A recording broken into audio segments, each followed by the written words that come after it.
While I showered, my wife kept going through my bag. As a cybersecurity expert, I set a bait card with $57,000. The next day, I saw $48,700 in charges for luxurious hotels and 2 tickets to London with her lover. A week later, she came back, bragging, loved the spa trip. I laughed because the card she used. Look, I'm not saying I'm psychic or anything, but when you spend 15 years tracking down digital thieves who think they're smarter than the system, you develop what I like to call a bullshit radar. It's like a sixth sense, except instead of seeing dead people, I see patterns. Numbers that don't add up. Stories that sound too rehearsed. Smiles that last half a second too long.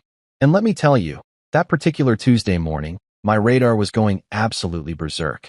I was in the shower, humming some completely forgettable tune that had been stuck in my head since the grocery store yesterday.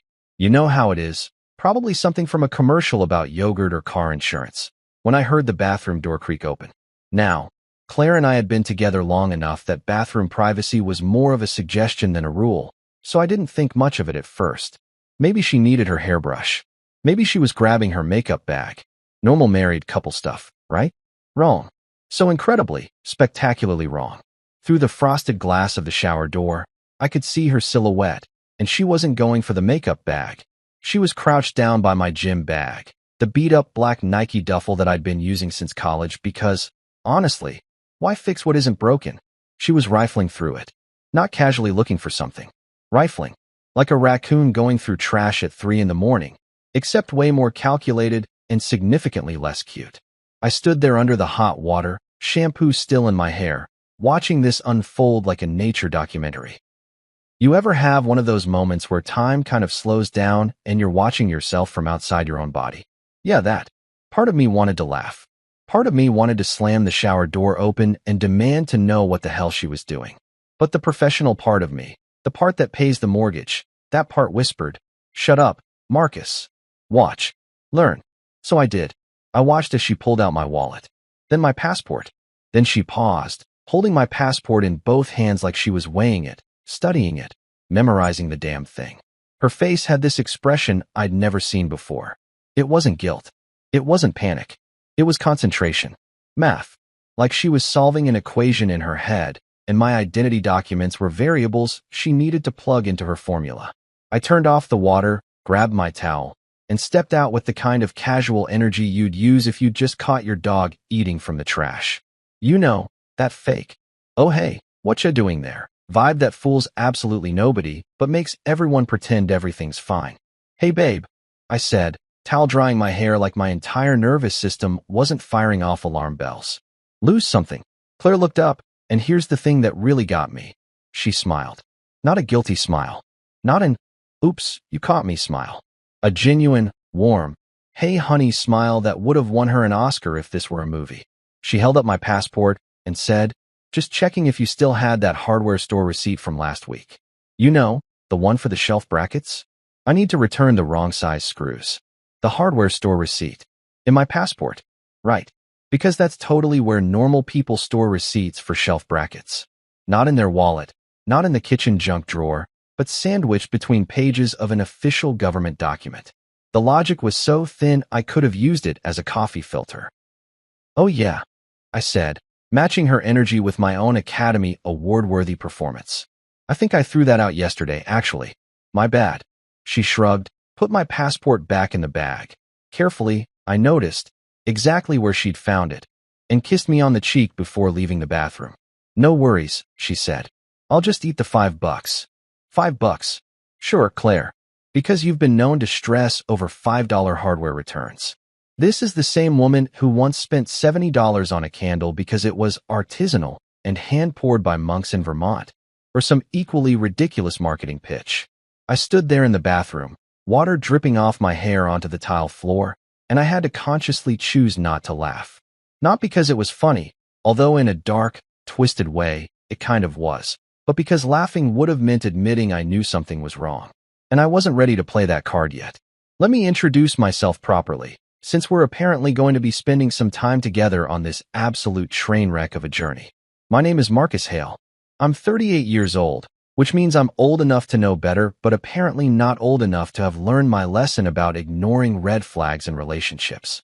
I make a living hunting down electronic thieves, credit card fraudsters, identity theft rings, the kind of people who think they're criminal masterminds but are really just slightly tech-savvy idiots with expensive taste and no impulse control. I work as a fraud analyst for a private security firm, and before that, I did a stint with the FBI's cybercrimes unit until I realized I could make twice the money in the private sector and not have to deal with government bureaucracy that moves slower than a DMV on a Monday morning. I notice patterns for breakfast. Literally, I wake up, pour my coffee, and my brain starts cataloging data points. That's my job. That's my skill. That's what makes me very, very good at what I do. And that's exactly why this situation with Claire was so magnificently messed up, because every single alarm bell in my professional toolkit was clanging like a fire station at rush hour. But here's the kicker. Claire's face when I walked out of that shower didn't show guilt. It showed calculation. It showed someone who was comfortable with what they were doing. Someone who had done it before. Someone who had a plan.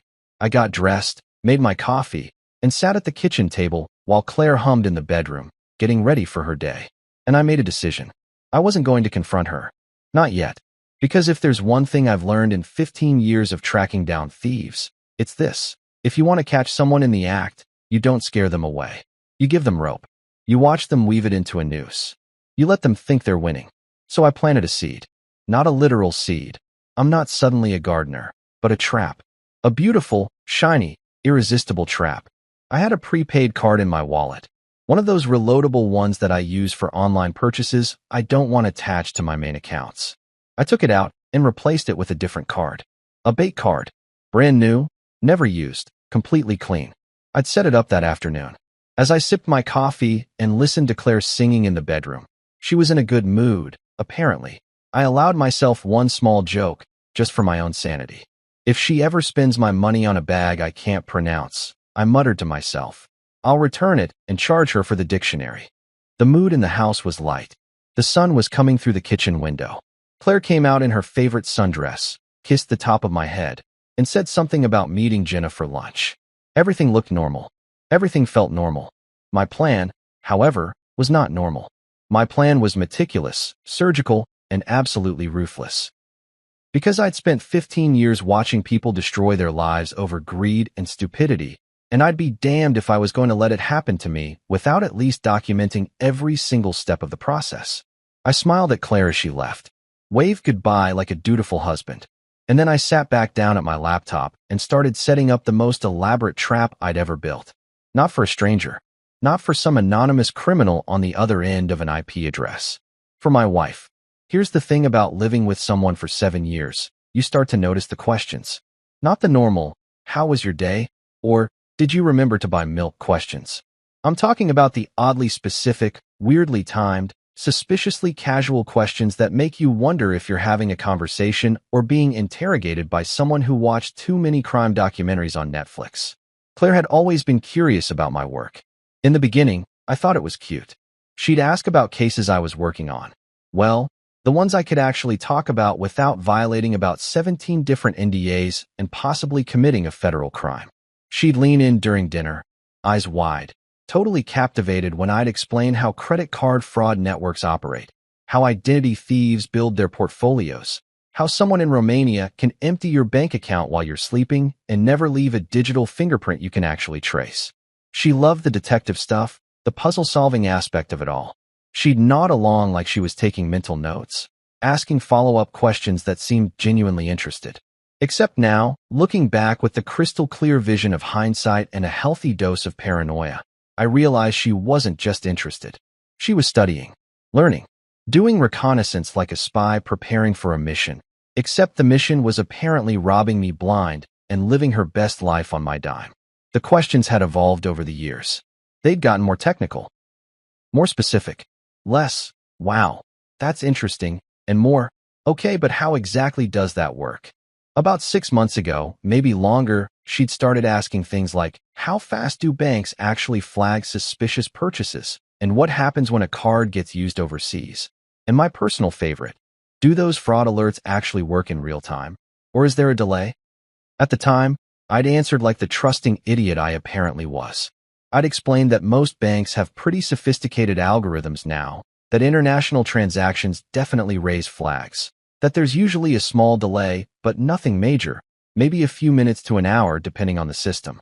I'd even walked her through how fraud detection works, like a professor lecturing to an eager student, completely oblivious to the fact that I was basically teaching a masterclass in How to Steal from Your Husband 101. And then there was Jenna. Oh, Jenna, Claire's best friend since college. The kind of woman who makes you feel poor just by existing in the same room as her. Jenna with her perfectly curated Instagram feed full of luxury vacations to places I can't pronounce and restaurants where the menu doesn't have prices, because if you have to ask, you clearly don't belong there. Jenna with her designer handbags that cost more than my car payment and her casual mentions of just popping over to Paris for the weekend, like normal people pop over to Target for paper towels. Claire idolized her. I'm not exaggerating. It was full-on worship. She'd scroll through Jenna's Instagram for hours, double-tapping photos of tropical beaches and five-star hotels and champagne brunches, and I'd see this look on her face. Longing. Envy. That dangerous kind of wanting that makes people do stupid things. She'd make little comments like, "Must be nice to travel like that," or, "I wonder what it's like to not worry about money," and I'd feel this knot in my stomach because we were doing fine. We weren't rich, but we weren't struggling. We had a nice house, decent cars, we went out to dinner, took vacations. We were solidly middle class, living the American dream, or whatever you want to call it. But apparently, solidly middle class wasn't good enough. Not when Jenna was out there living like a character from a luxury lifestyle blog. The hints started about a year ago, subtle at first. Claire would mention how Jenna never seemed to worry about credit card bills, how she always had money for whatever she wanted, how she'd joke about having magic cards that never seemed to max out. At the time, I'd assumed Jenna came from money or married well or had some trust fund situation going on. I didn't think much of it because honestly, Jenna's financial situation was none of my business and I had my own job to worry about. But now I'm wondering if those conversations were less about admiration and more about aspiration. Like Claire was studying a blueprint for a lifestyle upgrade she couldn't afford legally, so she was exploring other options. So after the bathroom incident, let's call it what it was, I caught my wife rifling through my passport like a burglar casing a joint incident. I decided to run a little experiment. A test. A trap so beautiful and elegant that if this were a heist movie, someone would definitely steal my idea and make millions off it. I created the bait. And let me tell you, this bait was premium. Top shelf. The kind of bait that would make even an honest person pause and consider their moral compass. I set up a brand new credit card account. Not through my regular bank. I'm not an idiot, but through a secondary institution I use for work-related expenses. I loaded it with $57,000. Yes, you read that right. 57 grand. Enough money to make someone's eyes go wide and their better judgment take an extended vacation to somewhere far away. It was a mix of my own money and a line of credit I could access for work purposes, all perfectly legal and above board on my end. Then I programmed every single alarm, alert, and notification system known to modern banking on that sucker. GPS tracking for every transaction. Merchant ID logging. International purchase alerts. Unusual spending pattern flags. Time of day notifications. Hell, I probably could have set up an alert for when the magnetic strip got swiped if the technology existed. This card was wired up like a Christmas tree designed by paranoid security experts, which, coincidentally, is exactly what I am. I put the card in my everyday bag. Not hidden, not tucked away in some secret pocket, just casually placed in the wallet compartment where anyone rifling through my stuff, say, a curious wife looking for hardware store receipts, would easily find it. It was shiny and new, with my name embossed on it in that fancy metallic font that makes you feel important. It practically screamed, "Use me." Then I waited, and I grinned. I grinned like a man who just hid the last slice of cake in his sock drawer and was waiting to see who'd go looking for it. Because if Claire was innocent, if I was just being paranoid and reading too much into a simple moment of her looking for a receipt, then nothing would happen. The card would sit there unused. I'd feel like a jackass for a few days, and we'd go back to our normal lives. But if I was right, if my instincts were correct, and Claire was planning something, Then this card was about to become the star witness in a case that would make my career look like amateur hour. I told myself jokes to cope with the weirdness of the situation. I'd sit at my desk at work and think, if she spends it on a spa day, at least she'll get massages for her guilt. Maybe they offer a forgiveness facial or a conscience-cleansing deep tissue treatment. Dark humor is what keeps people like me sane when we're watching our lives potentially fall apart in real time. Claire had no idea. She went about her days completely normal. She'd kiss me goodbye in the morning, text me updates about her day, send me funny memes she found online. We'd have dinner together, and she'd tell me about her afternoon with Jenna, about the new restaurant they tried or the boutique they browsed through. She was the perfect wife. Attentive, loving, completely and utterly full of crap. Because those questions kept coming. How do you track international purchases? What's the difference between fraud and unauthorized use? Can someone dispute a charge if they claim they didn't make it? She'd ask them so casually, like she was making small talk, but I was listening now, really listening. And every question sounded less like curiosity and more like research. I'd answer her, keeping my tone light and educational, all while my brain was cataloging every word. I was playing chess while she thought we were playing checkers, except the board was our marriage and the pieces were our entire future. Dramatic? Maybe. But you try staying calm when you're pretty sure your spouse is planning to commit fraud using your identity and see how level-headed you remain. The card sat in my bag for 3 days.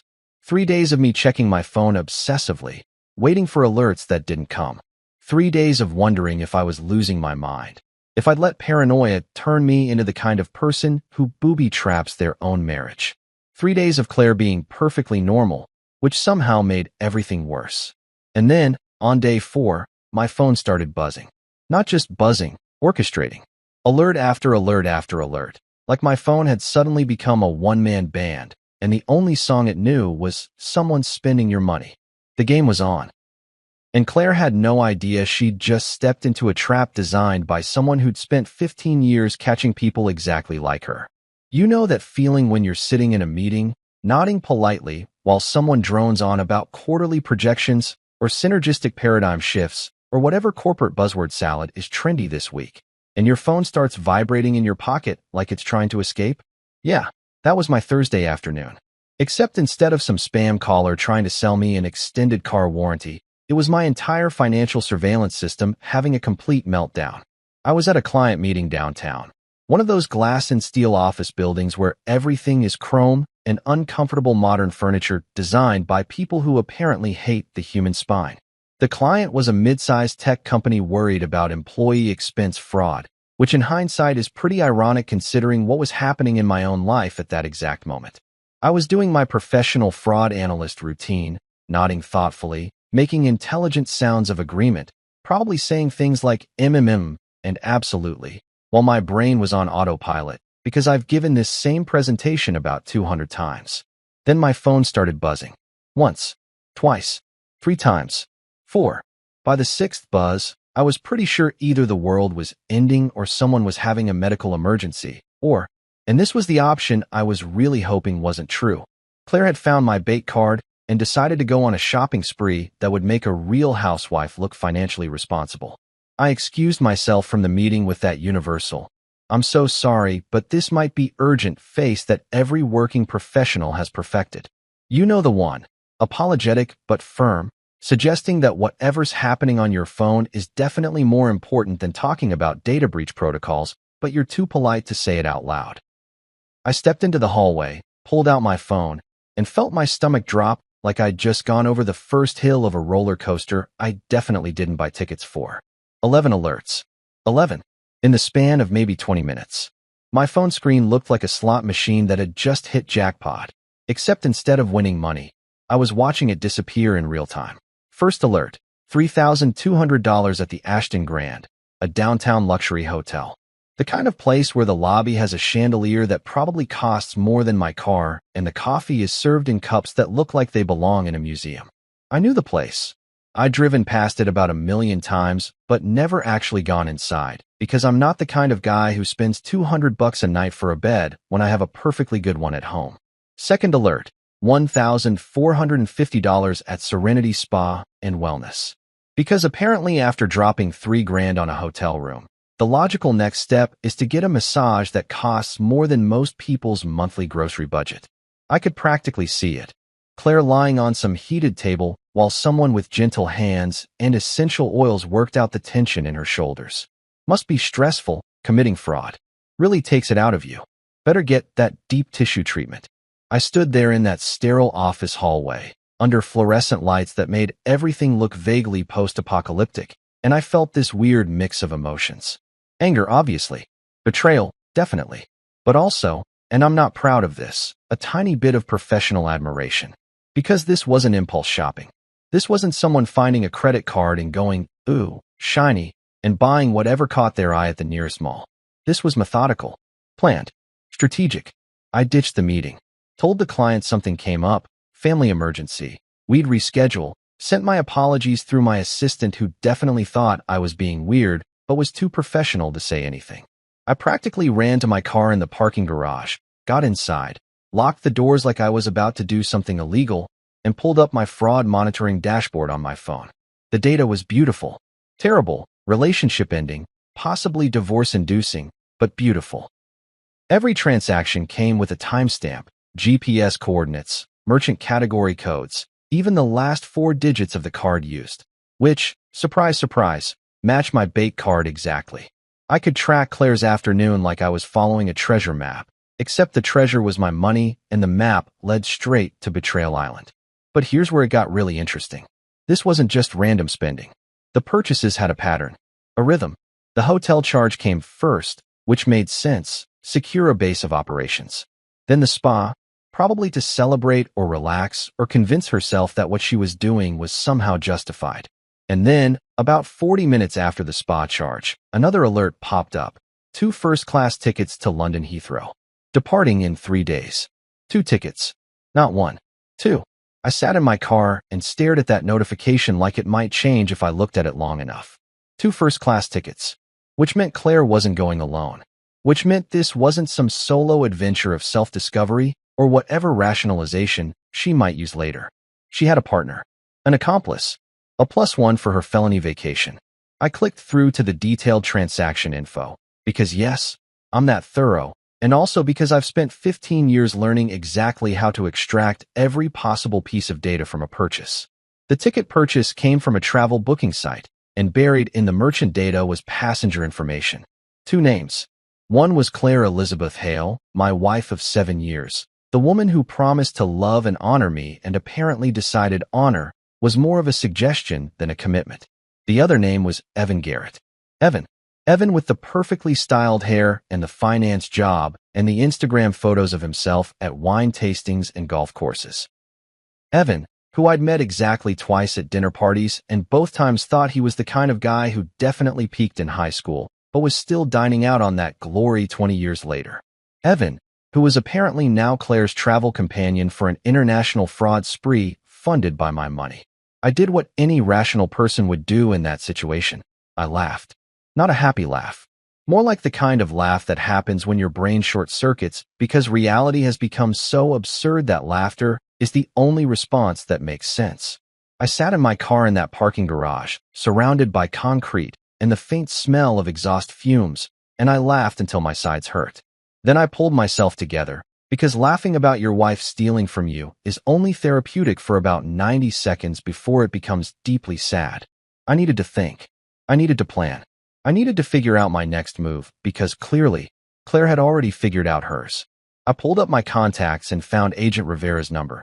I'd worked with her on a few cases over the years, enough that we had a professional rapport, and she knew I wasn't the kind of guy who cried wolf. I typed out a message. Need to talk. Got a situation. Fraud case, but personal. Can you meet? Her response came back in under a minute. Office. 1 hour. Bring evidence. I started the car and headed home first, because if I was going to burn my marriage to the ground, I was going to make damn sure I had receipts. Literally.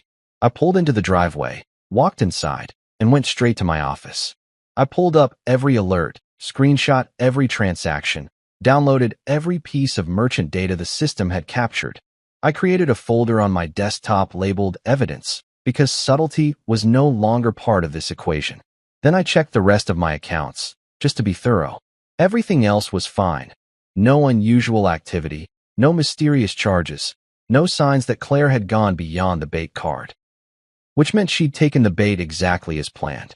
Hook, line, and sinker. She'd found the card, saw the high limit, probably checked the balance online, and watched those 5 zeros glow on her screen like a beacon of terrible decisions. And she decided to help herself to an all-expenses-paid lifestyle upgrade. Before I left for Rivera's office, I did one more thing. I checked the purchase history against a calendar. Started looking back through the last few months, cross-referencing dates. And that's when I found it. Small charges here and there, different merchants, different amounts, but always when I was away on business trips or client meetings. Always when I wouldn't notice a few $100s missing here or there. This wasn't Claire's first rodeo. This was just the first time she'd gotten greedy enough to take the bait I'd dangled in front of her. I made a joke to myself as I drove to Rivera's office, because humor was the only thing keeping me from driving my car into a wall. 2 tickets to London, I muttered. She must have remembered our anniversary, which was, last decade.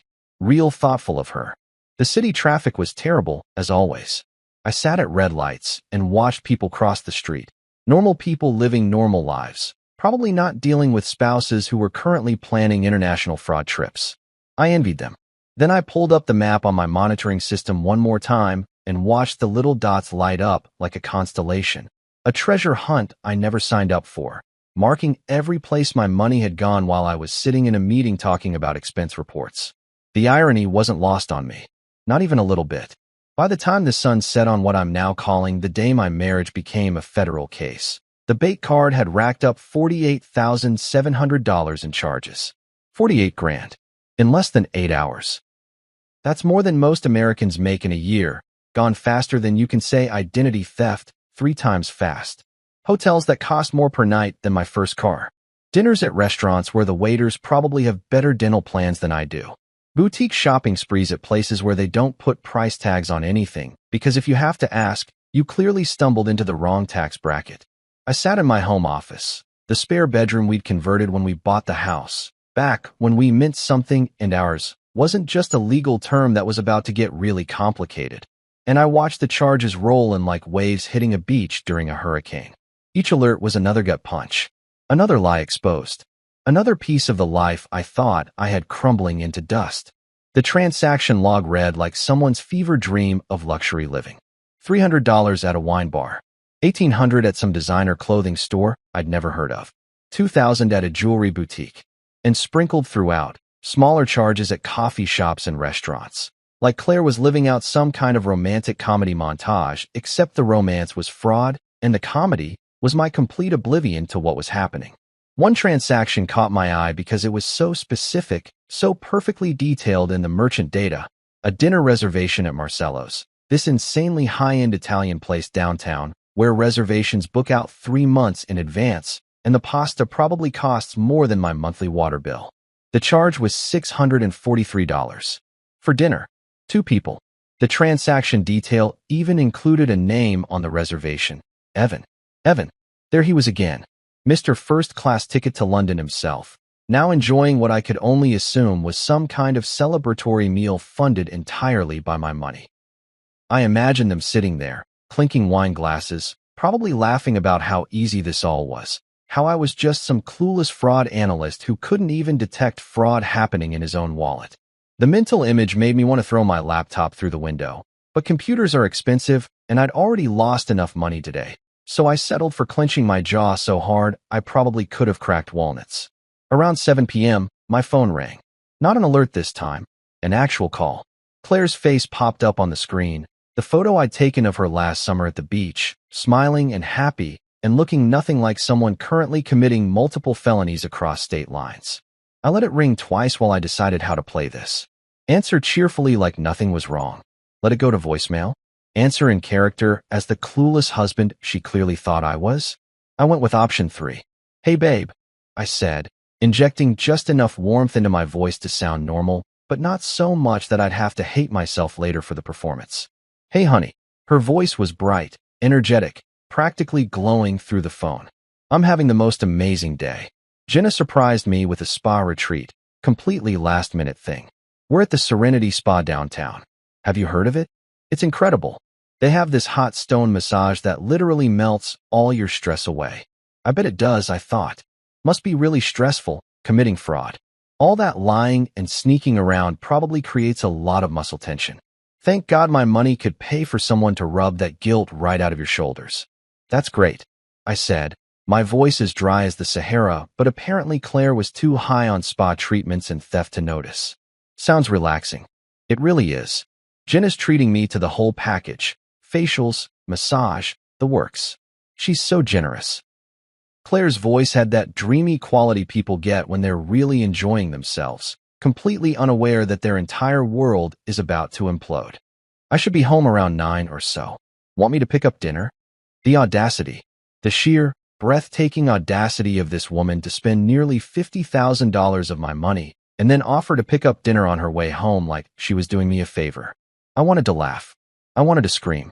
I wanted to tell her that Jenna wasn't treating her to anything, that I knew exactly who was paying for this little spa adventure, and that she should probably enjoy that hot stone massage because the next place she'd be relaxing was a federal detention center where the amenities were significantly less luxurious. Instead, I said, "No thanks. I'll figure something out. Have fun. Love you." She chirped and hung up before I could decide whether to respond. I sat there holding my phone, staring at the screen like it might offer some explanation for how my life had turned into a crime drama. Love you. She'd said it so easily, so casually, like those words still meant something. Like they hadn't become completely meaningless the second she decided to rifle through my bag and steal my identity. I pulled myself together. Professionalism is a hell of a drug, and went back to the transaction logs. Started building a timeline, creating a spreadsheet because that's what you do when your personal life becomes a case file. Date, time, merchant, amount, location. Each row was another nail in the coffin of our marriage. But I needed more than just the bait card data. If I was going to do this right, if I was going to make sure this entire mess resulted in something more than just a divorce and hurt feelings, I needed to dig deeper. I needed to know if this was a pattern, if Claire had done this before, if there were other victims. I started going through our shared accounts, looking back months. Bank statements, credit card bills. I pulled up Claire's phone records from our cellular account. We were on a family plan, which meant I had access to call logs and text message metadata. I couldn't see the actual messages, but I could see who she was talking to and when. And guess whose number showed up about 600 times in the last 3 months? Evan. Good old Evan with his wine tastings and his first-class plane tickets funded by my bank account. Then I did something that probably violated about 12 different privacy laws, but at this point I was way past caring about being the good guy. I checked Claire's laptop. She'd left it on the kitchen counter that morning, and we'd always had each other's passwords. One of those couple things that seemed sweet and trusting at the time, but now just seemed stupid. I opened it up, went straight to her email, and started reading. Most of it was boring. Spam emails from stores, newsletter subscriptions, email chains with Jenna about brunch plans and Instagram-worthy restaurants. But then I found a folder, tucked away in her email archive, labeled Travel Ideas. I clicked it open and felt my blood pressure spike into territory that probably required medical attention. Emails, dozens of them. Booking confirmations for hotels I'd never heard her mention. Flight itineraries to Paris, Barcelona, Miami. All from the last 8 months. All charged to credit cards that I didn't recognize the numbers for. I cross-referenced the dates with my own calendar and realized something that made my hands shake. Every single trip coincided with times I'd been away for work. When I was in Seattle for a conference, she was in Paris. When I was in Boston meeting clients, she was in Barcelona. When I thought she was having quiet weekends at home, she was living it up in South Beach. This wasn't a one-time thing. This wasn't Claire finding my bait card and making a stupid impulse decision. This was systematic, practiced, professional almost. She'd been doing this for months, maybe longer, and I'd been completely clueless. I kept digging, found more emails, these ones from someone named Michael Santos at a luxury watch store downtown. Casual, friendly emails thanking Claire for her help with inventory and customer service. Claire had never mentioned working at a watch store. She had a part-time gig doing social media management for a few small businesses, working from home mostly. When had she been helping at a watch store? I Googled the store. Prestige timepieces. High-end luxury watches, the kind that cost more than a semester of college. I looked at their Instagram, their website, their Yelp reviews. And there, buried in a photo from 4 months ago captioned, "Our amazing team," was Claire, standing behind the counter, smiling, wearing a name tag. The pieces started clicking together in my head like the worst puzzle ever. A luxury watch store, where wealthy people come in and buy expensive things and hand over their credit cards to be processed. Where someone working the counter could easily photograph card numbers, expiration dates, security codes. Where someone with access to the transaction system could collect names, addresses, all the information you'd need to commit identity theft on a scale that would make most criminals jealous. I made a joke to Agent Rivera later when I showed her all this information. She always loved designer watches, I said, my voice completely flat. Now she's stealing time. Rivera didn't laugh. She just looked at me with this expression that was half pity, half professional interest, like I was simultaneously a victim in a really fascinating case study. But sitting there in my office that night, laptop open to emails that documented months of fraud, phone still showing alerts from charges that were still rolling in, I didn't feel like joking. I felt like an idiot. A complete, absolute idiot who'd been married to a criminal and never saw it coming, despite the fact that catching criminals was literally my job. Claire came home at 9:15, glowing and relaxed from her spa day, carrying takeout from some trendy place because apparently she'd decided to pick up dinner anyway. She kissed me on the cheek, told me about her amazing afternoon, showed me her nails, freshly manicured, probably another charge I'd find later on the transaction log. I smiled, ate the dinner she brought, made appropriate sounds of interest while she talked.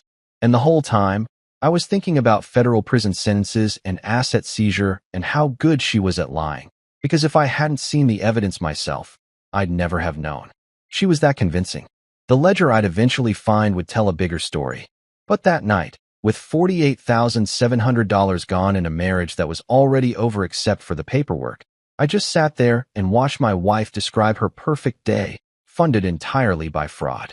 Agent Rivera called me at 7:30 the next morning, which is either really early or perfectly reasonable, depending on whether you're a morning person or someone who values sleep like a normal human being. I was already awake, hadn't really slept, to be honest, sitting at my kitchen table with coffee that had gone cold an hour ago, staring at spreadsheets like they might suddenly rearrange themselves into something less devastating. Federal Building, 9 a.m. Bring everything.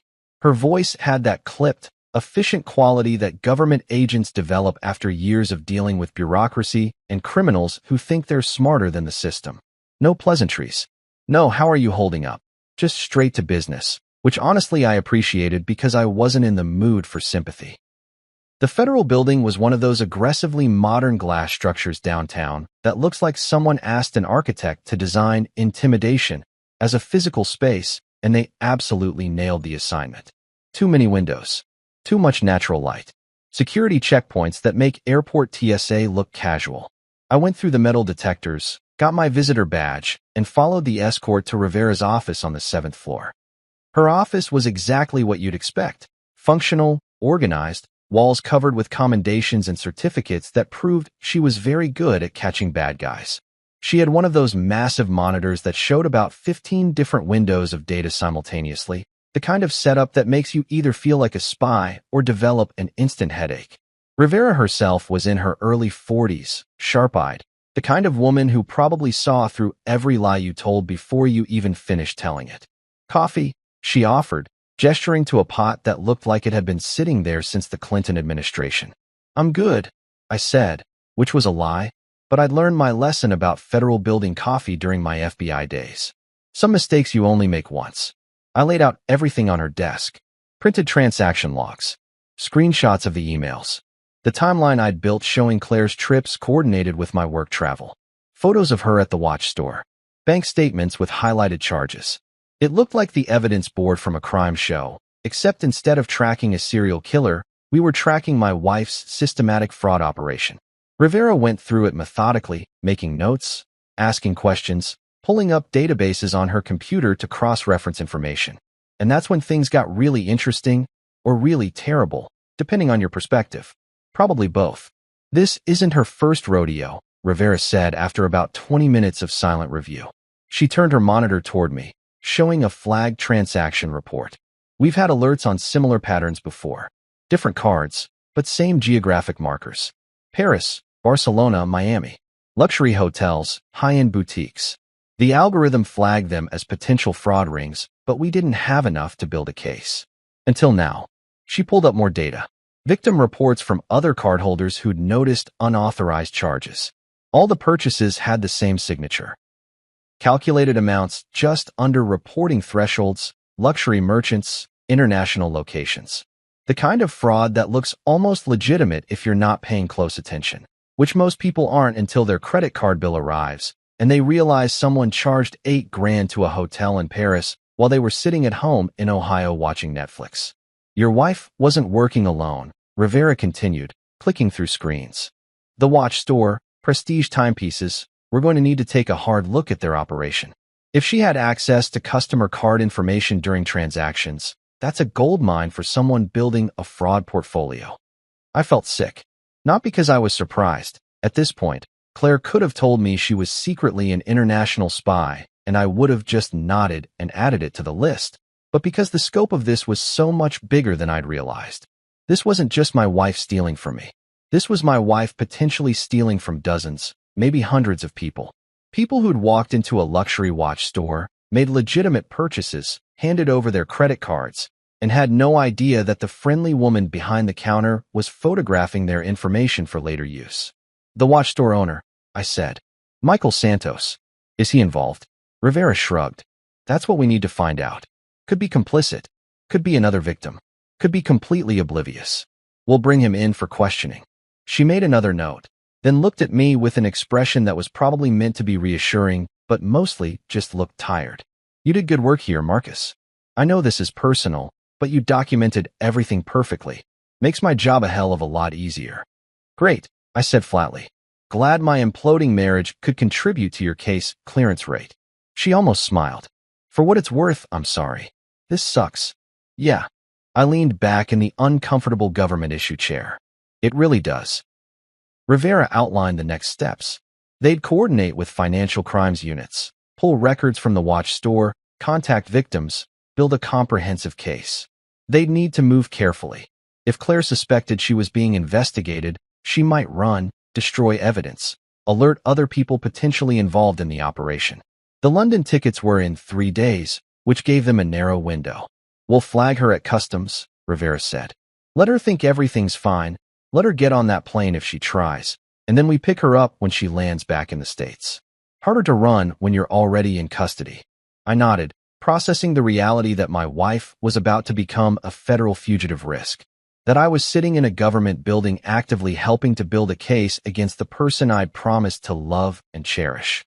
That somewhere right now, Claire was probably at home or meeting Evan or planning her next move, completely unaware that everything was about to come crashing down. Rivera walked me out, shook my hand at the elevator, told me she'd be in touch.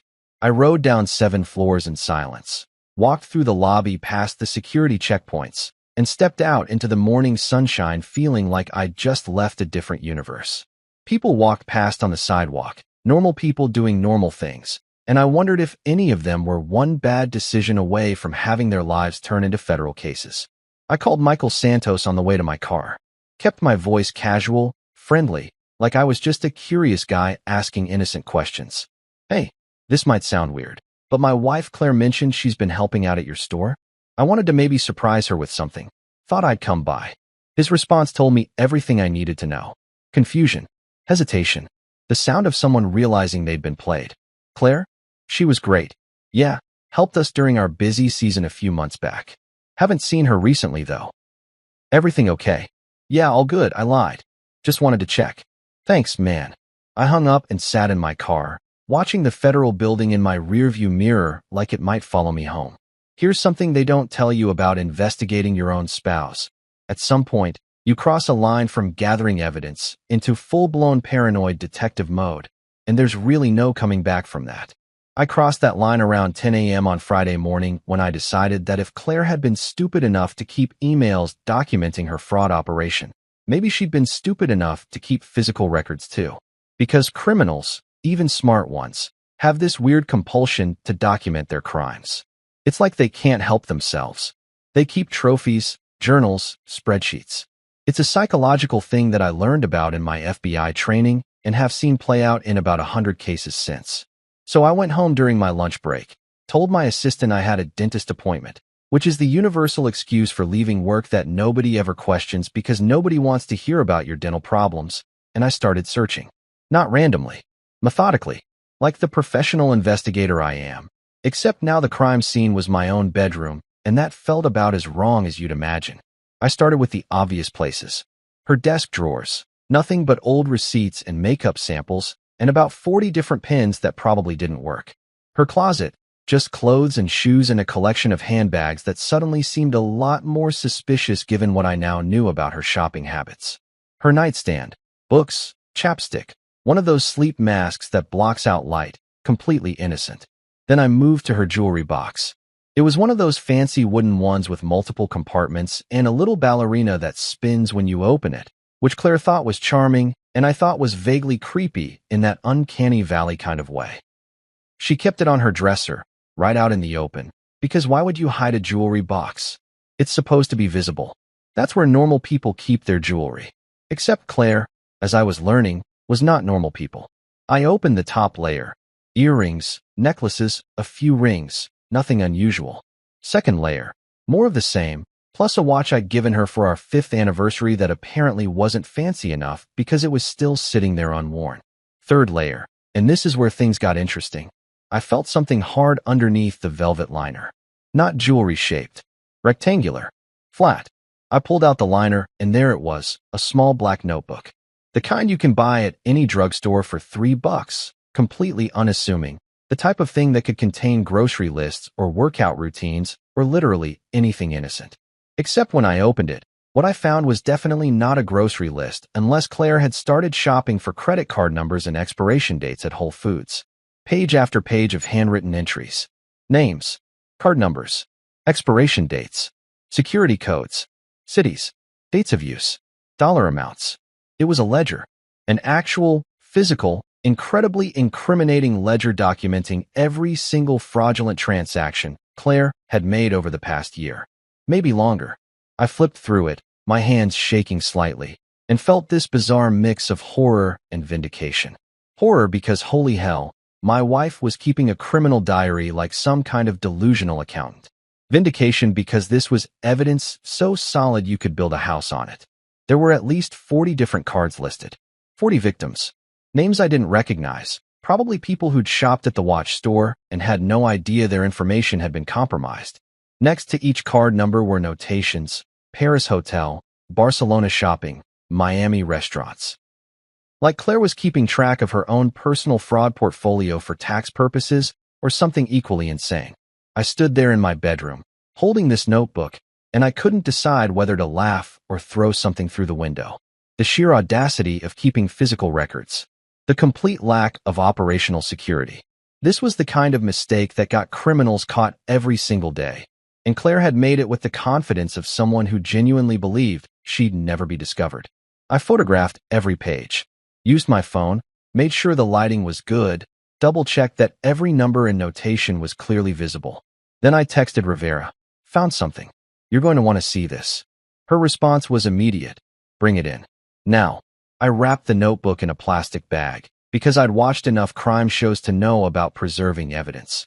Even though this wasn't technically a crime scene, and I probably didn't need to worry about fingerprints since they were definitely Claire's, and I put it in my briefcase like I was carrying nuclear codes. Then I carefully replaced the velvet liner in the jewelry box, closed all the compartments, made sure everything looked exactly like I'd found it. If Claire came home and noticed the notebook was missing, the game would be over before we could coordinate the arrest. On the drive back to the federal building, I called Rivera and gave her the rundown. She briefed me on what they'd found. International transaction alerts, coordination with UK customs, red flags from multiple financial institutions. They'd contacted Michael Santos at the watch store, and he was cooperating fully, which is law enforcement speak for scared out of his mind and telling us everything. Turns out Claire had worked there for 4 months, always volunteering for the register, always friendly with customers, always helpful. The perfect employee. The perfect cover. This ledger, Rivera said when I handed it over in her office 20 minutes later. This is the smoking gun. With this and the transaction data, we have her dead to rights. Interstate fraud, identity theft, probably money laundering given the amounts and international movement. This is federal prison time, Marcus. Years. I nodded, watching her flip through pages, watching her expression shift from professional interest to something closer to amazement. She documented everything, Rivera continued. Every card, every purchase, every trip. It's like she wanted to get caught. She thought she was smarter than everyone else. I said quietly. Thought she'd never get caught because I was too stupid to notice and everyone else was too busy to care. Rivera looked at me with something that might have been sympathy. The Crown Prosecution Service in the UK is going to want copies of this. Those flight tickets, the international purchases, this has jurisdiction implications. You might have just handed us a case that crosses the Atlantic. My ego felt oddly honored by that. My marriage? My marriage felt like it had been run over by a freight train, then backed over for good measure, then set on fire just to make sure it was really dead. But hey, at least I was contributing to international law enforcement cooperation. Silver linings and all that. Rivera coordinated next steps, surveillance on Claire, monitoring of her accounts, preparation for the airport arrest. Everything was moving fast now, the machinery of federal justice grinding into gear. I signed paperwork, gave official statements, became a witness in what was now officially a federal investigation. When I left the federal building that afternoon, the notebook safely in evidence custody, I felt lighter somehow. Like I'd been carrying this weight I didn't even know was there, and finally putting it down. The truth was out there now, documented and photographed and filed away in government databases. Claire's perfect crime, preserved forever in case files and evidence logs. I stopped for coffee on the way home. Actual good coffee from a local place, not federal building sludge, and made a dark joke to the barista without meaning to. Rough day at work? She asked, probably because I looked like someone who'd just watched their life implode. You could say that, I replied. Found out my wife's been running a fraud operation. But hey, at least she kept good records. The barista laughed nervously, clearly unsure if I was joking. I wasn't sure either, honestly. The line between tragedy and comedy had gotten pretty blurry.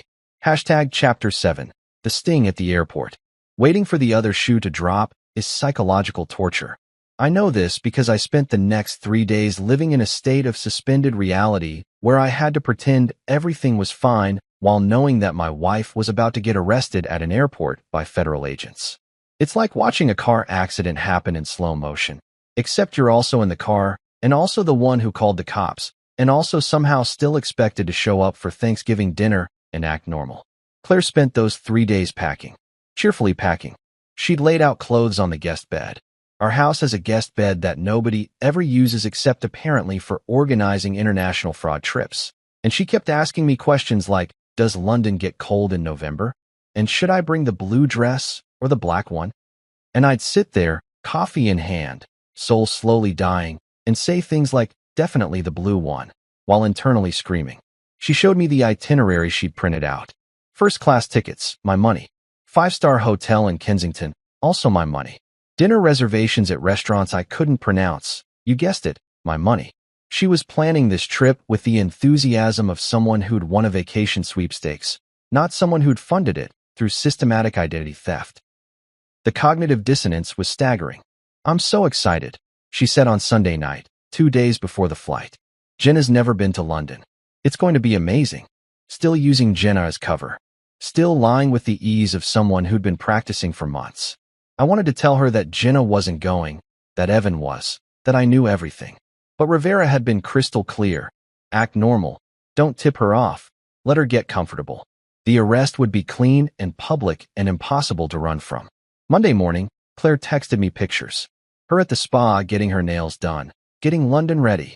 Smoothies from some overpriced juice bar, pre-travel detox. A rooftop sunset photo. Last Austin sunset before the trip. Each photo felt like a mockery. Like she was documenting her own crime spree in real time and posting it for the world to see. I responded with thumbs-up emojis and smiley faces while forwarding every single image to Rivera for the case file. Agent Rivera coordinated with TSA and Customs at Austin Bergstrom International Airport. They flagged Claire's ticket, set up secondary inspection, prepared the arrest protocol. The plan was elegant in its simplicity. Let her check in normally, go through security, get comfortable. Then, at the gate, pull her for random additional screening and execute the arrest away from crowds. Clean, efficient, minimal scene. The kind of operation that happens at airports every day without most travelers even noticing. Tuesday morning, flight day. I woke up at 5 a.m. even though my alarm wasn't set until 6. Couldn't sleep. Just lay there staring at the ceiling, listening to Claire move around the house, dragging her suitcase, checking and rechecking her passport. The passport she'd been studying in my gym bag weeks ago. Everything had led to this moment, and now that it was here, I felt weirdly empty. Not angry anymore. Not betrayed. Just tired. You sure you don't want to drive me? Claire asked at the door, her suitcase packed with clothes bought with stolen money, her ticket funded by fraud, her entire trip built on a foundation of felonies. Big client meeting this morning. I lied smoothly, because I'd gotten pretty good at lying over the past week too. Text me when you land. She kissed me goodbye. Actually kissed me. On the lips. Like we were a normal couple saying normal goodbyes before a normal trip. Love you, she said. I didn't say it back. Just smiled and waved as she got into her Uber. Because of course, she wasn't driving herself. Why leave a car at the airport when you can charge the ride to someone else's card and watch the car pull away? Then I got in my own car and drove to the airport because Rivera had invited me to watch from the security office, and there was no way in hell I was missing this. The TSA security office at Austin Bergstrom is in a part of the airport regular travelers never see. Behind the scenes, up some stairs, through doors that require badges and security clearance. Rivera met me there, along with 2 other agents whose names I immediately forgot because my brain was running on adrenaline and spite at this point. The office had monitors showing every security checkpoint, every gate, every corner of the terminal. Big Brother had nothing on airport surveillance. We watched Claire check in at the British Airways counter. She was wearing the blue dress. Good choice, I thought bitterly. She smiled at the ticket agent, probably made small talk, got her boarding pass and baggage claim tickets. Everything normal. Everything routine. She's traveling alone? One of the agents asked, checking his notes. Supposed to be meeting someone at the gate, Rivera explained. The boyfriend. He's got a separate ticket, different confirmation number. We'll pick him up too. Supposed to be meeting someone at the gate, Rivera explained. The boyfriend. He's got a separate ticket, different confirmation number. We'll pick him up too. I watched Claire go through TSA pre-check. Because of course she had pre-check, probably signed up using one of her stolen cards, and breezed through security with the ease of someone who travels frequently. She grabbed her bag from the conveyor belt, slipped her shoes back on, and headed toward her gate like she didn't have a care in the world. Then I saw Evan. He showed up about 15 minutes later, also checking in, also going through security, also completely oblivious. He was wearing one of those expensive casual outfits that screams, I have money, but I'm trying to look approachable. Designer jeans, button-down shirt, leather jacket that probably cost more than my monthly car payment. I hated him on principle, but I also felt a tiny bit sorry for him because he clearly had no idea what he was walking into. They met at the gate. I watched on the monitors as Claire lit up when she saw him, as they hugged, as they sat down in the gate area and talked and laughed like they were about to have the adventure of a lifetime. Which, I guess in a way they were, just not the kind they were expecting. Rivera checked her watch. Customs is ready. TSA's in position. We move in 5 minutes. Those 5 minutes felt like 5 hours. I watched Claire sip her coffee, airport coffee, which she usually hated, but today apparently it was fine. Watched Evan scroll through his phone. Watched other passengers board the flight. Normal people taking normal trips, completely unaware that in a few minutes, 2 of their fellow passengers were about to be arrested by federal agents. Now, Rivera said quietly into her radio. 2 TSA agents approached Claire and Evan. I couldn't hear what they were saying, but I could see their body language. Professional, calm, no drama. Claire looked confused. Evan looked annoyed. They both stood up, grabbed their carry-ons, and followed the agents toward a side corridor away from the main gate area. That's when the customs officers moved in. Badge flash. Handcuffs. The universal, you're under arrest, posture that every cop in the world seems to know instinctively. Claire's face went from confused to shocked to terrified in about 3 seconds. Evan just looked stunned, like his brain was still trying to process what was happening. I stood there in the security office, watching on monitors, and I felt absolutely nothing. No satisfaction. No vindication. Just this weird sense of finality. Like closing a book you didn't particularly enjoy, but felt obligated to finish anyway. Rivera glanced at me. You okay? Yeah, I said, and it was true. I was okay. Not great. Not happy. But okay. Can I go now? She nodded. We'll need you for testimony eventually, but for now, you're done. Good work. I left the airport through the back way, avoiding the terminal entirely, and drove home in silence. When I got there, the house felt different. Quieter. Emptier. But also somehow cleaner, like someone had opened all the windows and let out air that had been stale for years. I made coffee, sat at the kitchen table, and for the first time in weeks, I didn't check my phone for fraud alerts. Didn't monitor transactions. Didn't worry about what Claire was doing, or where she was, or whose money she was spending. The alerts had stopped. The case was closed. The rest was just paperwork. Hashtag Chapter 7. The sting at the airport. Waiting for the other shoe to drop is psychological torture. I know this because I spent the next 3 days living in a state of suspended reality where I had to pretend everything was fine while knowing that my wife was about to get arrested at an airport by federal agents. It's like watching a car accident happen in slow motion, except you're also in the car, and also the one who called the cops, and also somehow still expected to show up for Thanksgiving dinner and act normal. Claire spent those 3 days packing. Cheerfully packing. She'd laid out clothes on the guest bed. Our house has a guest bed that nobody ever uses except apparently for organizing international fraud trips. And she kept asking me questions like, does London get cold in November? And should I bring the blue dress or the black one? And I'd sit there, coffee in hand, soul slowly dying, and say things like, definitely the blue one, while internally screaming. She showed me the itinerary she'd printed out. First-class tickets, my money. 5-star hotel in Kensington, also my money. Dinner reservations at restaurants I couldn't pronounce, you guessed it, my money. She was planning this trip with the enthusiasm of someone who'd won a vacation sweepstakes, not someone who'd funded it through systematic identity theft. The cognitive dissonance was staggering. I'm so excited, she said on Sunday night, 2 days before the flight. Jenna's never been to London. It's going to be amazing. Still using Jenna as cover. Still lying with the ease of someone who'd been practicing for months. I wanted to tell her that Jenna wasn't going, that Evan was, that I knew everything. But Rivera had been crystal clear. Act normal. Don't tip her off. Let her get comfortable. The arrest would be clean and public and impossible to run from. Monday morning, Claire texted me pictures. Her at the spa getting her nails done, getting London ready. Smoothies from some overpriced juice bar, pre-travel detox. A rooftop sunset photo. Last Austin sunset before the trip. Each photo felt like a mockery. Like she was documenting her own crime spree in real time and posting it for the world to see. I responded with thumb. The TSA security office at Austin Bergstrom is in a part of the airport regular travelers never see. Behind the scenes, up some stairs, through doors that require badges and security clearance. Rivera met me there, along with 2 other agents whose names I immediately forgot because my brain was running on adrenaline and spite at this point. The office had monitors showing every security checkpoint, every gate, every corner of the terminal. Big Brother had nothing on airport surveillance. We watched Claire check in at the British Airways counter. She was wearing the blue dress. Good choice, I thought bitterly. She smiled at the ticket agent, probably made small talk, got her boarding pass and baggage claim tickets. Everything normal. Everything routine.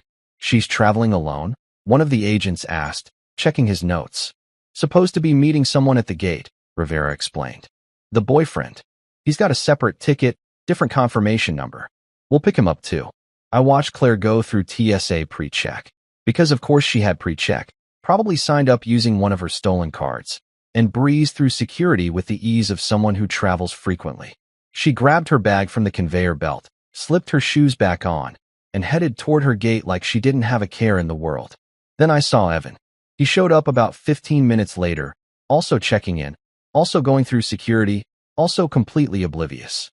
He was wearing one of those expensive casual outfits that screams, I have money, but I'm trying to look approachable. Designer jeans, button-down shirt, leather jacket that probably cost more than my monthly car payment.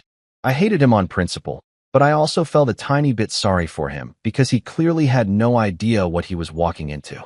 They met at the gate.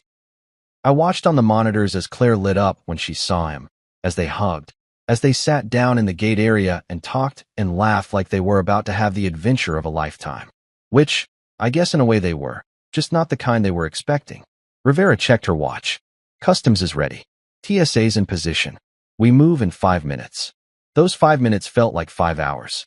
I watched Claire sip her coffee, airport coffee, which she usually hated, but today apparently it was fine. Watched Evan scroll through his phone. Watched other passengers board the flight. Normal people taking normal trips, completely unaware that in a few minutes, 2 of their fellow passengers were about to be arrested by federal agents. Now, Rivera said quietly into her radio. 2 TSA agents approached Claire and Evan. I couldn't hear what they were saying, but I could see their body language. Professional, calm, no drama. Claire looked confused. Evan looked annoyed. They both stood up, grabbed their carry-ons, and followed the agents toward a side corridor away from the main gate area. That's when the customs officers moved in. Badge flash. Handcuffs. The universal, you're under arrest, posture that every cop in the world seems to know instinctively. Claire's face went from confused to shocked to terrified in about 3 seconds. Evan just looked stunned, like his brain was still trying to process what was happening. I stood there in the security office, watching on monitors, and I felt absolutely nothing. No satisfaction, no vindication, just this weird sense of finality. Like closing a book you didn't particularly enjoy, but felt obligated to finish anyway. Rivera glanced at me. You okay? Yeah, I said, and it was true. I was okay. Not great. Not happy. But okay. Can I go now? She nodded. We'll need you for testimony eventually, but for now, you're done. Good work. I left the airport through the back way, avoiding the terminal entirely, and drove home in silence. When I got there, the house felt different. Quieter. Emptier. But also somehow cleaner, like someone had opened all the windows and let out air that had been stale for years. I made coffee, sat at the kitchen table, and for the first time in weeks, I didn't check my phone for fraud alerts. Didn't monitor transactions. Didn't worry about what Claire was doing, or where she was, or whose money she was spending. The alerts had stopped. The case was closed. The rest was just paperwork. Hashtag Chapter 8, arrest and the phone call. They took Claire to the Travis County Jail first. Standard procedure for federal arrests made at the airport. It's this massive concrete complex off Highway 183 that looks exactly like what you'd imagine a jail to look like. Gray, depressing, surrounded by chain-link fences and security cameras. The kind of place where hope goes to die. I didn't go there. Didn't want to. Rivera called me around 2 p.m. to confirm the arrest had been processed, and Claire was officially in custody. She asked for her phone call, Rivera said. Fair warning. She'll probably try you first. I said thanks and hung up. Then I sat there staring at my phone like it was a live grenade, waiting for it to ring. It took about 45 minutes. When Claire's name popped up on my screen, except it wasn't her phone, it was the jail's number with her name attached, because that's how those systems work. I let it ring 3 times before answering. I don't know why. Maybe I wanted her to sweat a little. Maybe I was just delaying the inevitable. Maybe I'm petty and vindictive and turning into the kind of person who enjoys watching people squirm. Probably all 3. Broken. Human. And I hated that some part of me still felt something when I heard it. Yeah, I said, keeping my voice neutral. Not warm. Not cold. Just flat. Marcus, there's been a mistake. They arrested me. At the airport. They think I stole credit cards or something. It's insane. I need you to call a lawyer. Tell them you gave me permission to use your card. Tell them. Claire. I cut her off, and the silence that followed was so heavy I could practically feel it through the phone. Stop talking. But Marcus, you don't understand. No, you don't understand. I stood up, started pacing my kitchen because sitting still was impossible. They didn't arrest you because they think you stole credit cards. They arrested you because you did steal credit cards. 40 of them. Maybe more. They have evidence. Logs. Transaction data. A ledger with your handwriting documenting every single fraudulent purchase you made over the past year. The silence this time was different. The kind of silence that happens when someone realizes the walls are closing in and there's no way out. I could hear her breathing, sharp and panicked, and I knew she was doing the math in her head, trying to figure out how I knew, how they knew, how everything had gone so catastrophically wrong. Marcus, please. Save your breath for your lawyer. I said.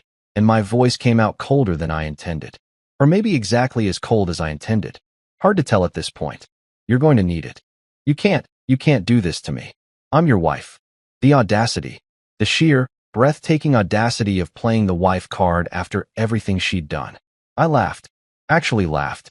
Not because it was funny, but because what else was I supposed to do? Cry? Scream? Throw my phone across the room? You stopped being my wife the second you decided to rifle through my bag and steal my identity, I said. Everything after that, that was just you digging the hole deeper. And I gave you the shovel. What are you talking about? The bait card, Claire. The one you found in my gym bag. The one with $57,000 on it. The one you used to buy hotel rooms and spa treatments and first-class tickets to London. That was a trap. I said it. You took it. And now you're exactly where you belong. I could hear her start to cry. Real tears, not the manipulative kind she'd probably used on me 1,000 times before without me noticing.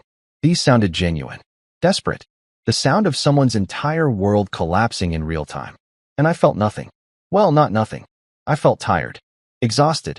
Like I'd been carrying something heavy for so long that setting it down just made me realize how much damage it had done. I'm sorry, she whispered.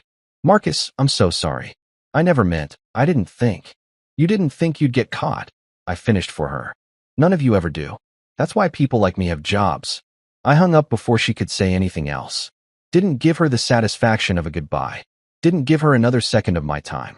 Just ended the call and blocked the jail's number because if she tried calling back, I didn't want to know about it. The house was quiet. That specific kind of quiet that happens when something significant has ended and you're just sitting in the aftermath, trying to figure out what comes next. I made a sandwich, turkey and cheese, nothing fancy, and ate it standing at the counter because sitting at the table felt too formal for the weird limbo state I was currently occupying. Not married, but not divorced. Not single, but definitely alone. Some kind of relationship purgatory that didn't have a clear label. My phone buzzed. Not Claire this time. A text from Rivera. Arraignment tomorrow morning. Federal Courthouse. 9 a.m. You don't have to be there, but figured I'd let you know. I texted back. Thanks. I'll pass. I didn't want to see her in an orange jumpsuit. Didn't want to watch her stand before a judge and enter a plea. Didn't want to be anywhere near the legal circus that was about to unfold. I'd done my part. Gathered the evidence. Built the case. Handed it over to people whose job it was to handle the rest. My involvement was done, at least for now. Eventually, I'd have to testify, give depositions, probably relive this entire nightmare in front of lawyers and juries. But that was future Marcus's problem. Present Marcus just wanted to exist in the quiet for a while. Around 6 p.m., people started calling. My mom, who somehow already knew even though I definitely hadn't told her. Claire's sister, demanding to know what was happening and why I wasn't helping. A few friends who'd seen something on social media, because apparently someone at the airport had filmed the arrest and posted it online, because that's the world we live in now, where everyone's personal tragedy becomes content. I ignored all of them, let them go to voicemail, turned my phone on silent, and left it face down on the counter. The next morning, I woke up to 17 missed calls and about 30 text messages. News of Claire's arrest had spread through our social circle like wildfire. Everyone wanted details. Everyone had opinions. Everyone suddenly had a story about how they always knew something was off about Claire, which was hilarious because not a single one of these people had mentioned anything when it would have actually been useful. Someone from the watch store called too. Not Michael Santos, but some other employee, asking if I knew what was happening because the FBI had shown up and started interviewing staff. I didn't call back. That wasn't my circus anymore. That was federal investigation territory, and I was officially just a civilian witness trying to figure out how to move forward. The weirdest call came from Jenna, Claire's best friend, the one whose lifestyle Claire had been so desperate to emulate. She left a voicemail. Marcus, I had no idea. I swear to God, I didn't know what she was doing. Please call me back. Please. I believed her. Mostly. Jenna was shallow and materialistic and probably not someone I'd choose to hang out with voluntarily, but I didn't think she was a criminal. Just oblivious. Just someone who lived in a bubble of privilege and never bothered to ask where the money came from because why would she? When you're used to luxury, you stop questioning it. I spent the day doing absolutely nothing productive. Watched TV, scrolled through my phone, ordered takeout, existed in this weird state of suspended animation where my old life was over, but my new life hadn't started yet. Somewhere across town, Claire was sitting in a jail cell, probably still trying to figure out how everything had gone so wrong so fast. And I was sitting in a house that felt too big and too empty, trying to figure out what comes after happily ever after ends in federal prison. Federal courthouses have a very specific aesthetic that I like to call aggressive neutrality. Everything is beige or gray or some other color that couldn't offend anyone if it tried. The floors are polished to a shine that probably violates some kind of reflection safety code. The security is tighter than airport TSA, which is saying something considering I just watched my wife get arrested at an airport. And the whole place has this smell, not bad, just institutional, like cleaning products and old paper and the accumulated anxiety of everyone who's ever walked through those doors knowing their life was about to change. I showed up to Claire's arraignment on Wednesday morning wearing my best suit, which felt weirdly performative considering I wasn't the one on trial. But Agent Rivera had suggested I look presentable since there might be media, and sure enough, there were 2 news vans parked outside with reporters doing that thing where they stand in front of cameras and try to look serious while talking about local crime. I avoided them, slipped in through a side entrance that Rivera had told me about, the one that courthouse regulars use to avoid the circus. The courtroom was exactly what you'd expect if you've ever watched Law and Order or any other legal drama, except somehow more boring and more intimidating at the same time. Wood paneling everywhere. An American flag that looked like it had been there since the building opened in 1987. Rows of benches that were specifically designed to be uncomfortable so nobody got too relaxed while justice was being served. I sat in the gallery, 3rd row back, trying to be invisible and probably failing because I was literally the victim and key witness in this case. Claire was brought in wearing an orange jumpsuit that did not, I'm sorry to say, compliment her complexion. She looked tired, scared. Her hair was pulled back in a messy ponytail, and she wasn't wearing makeup, which for Claire was the equivalent of showing up naked. She'd always been meticulous about her appearance. Always.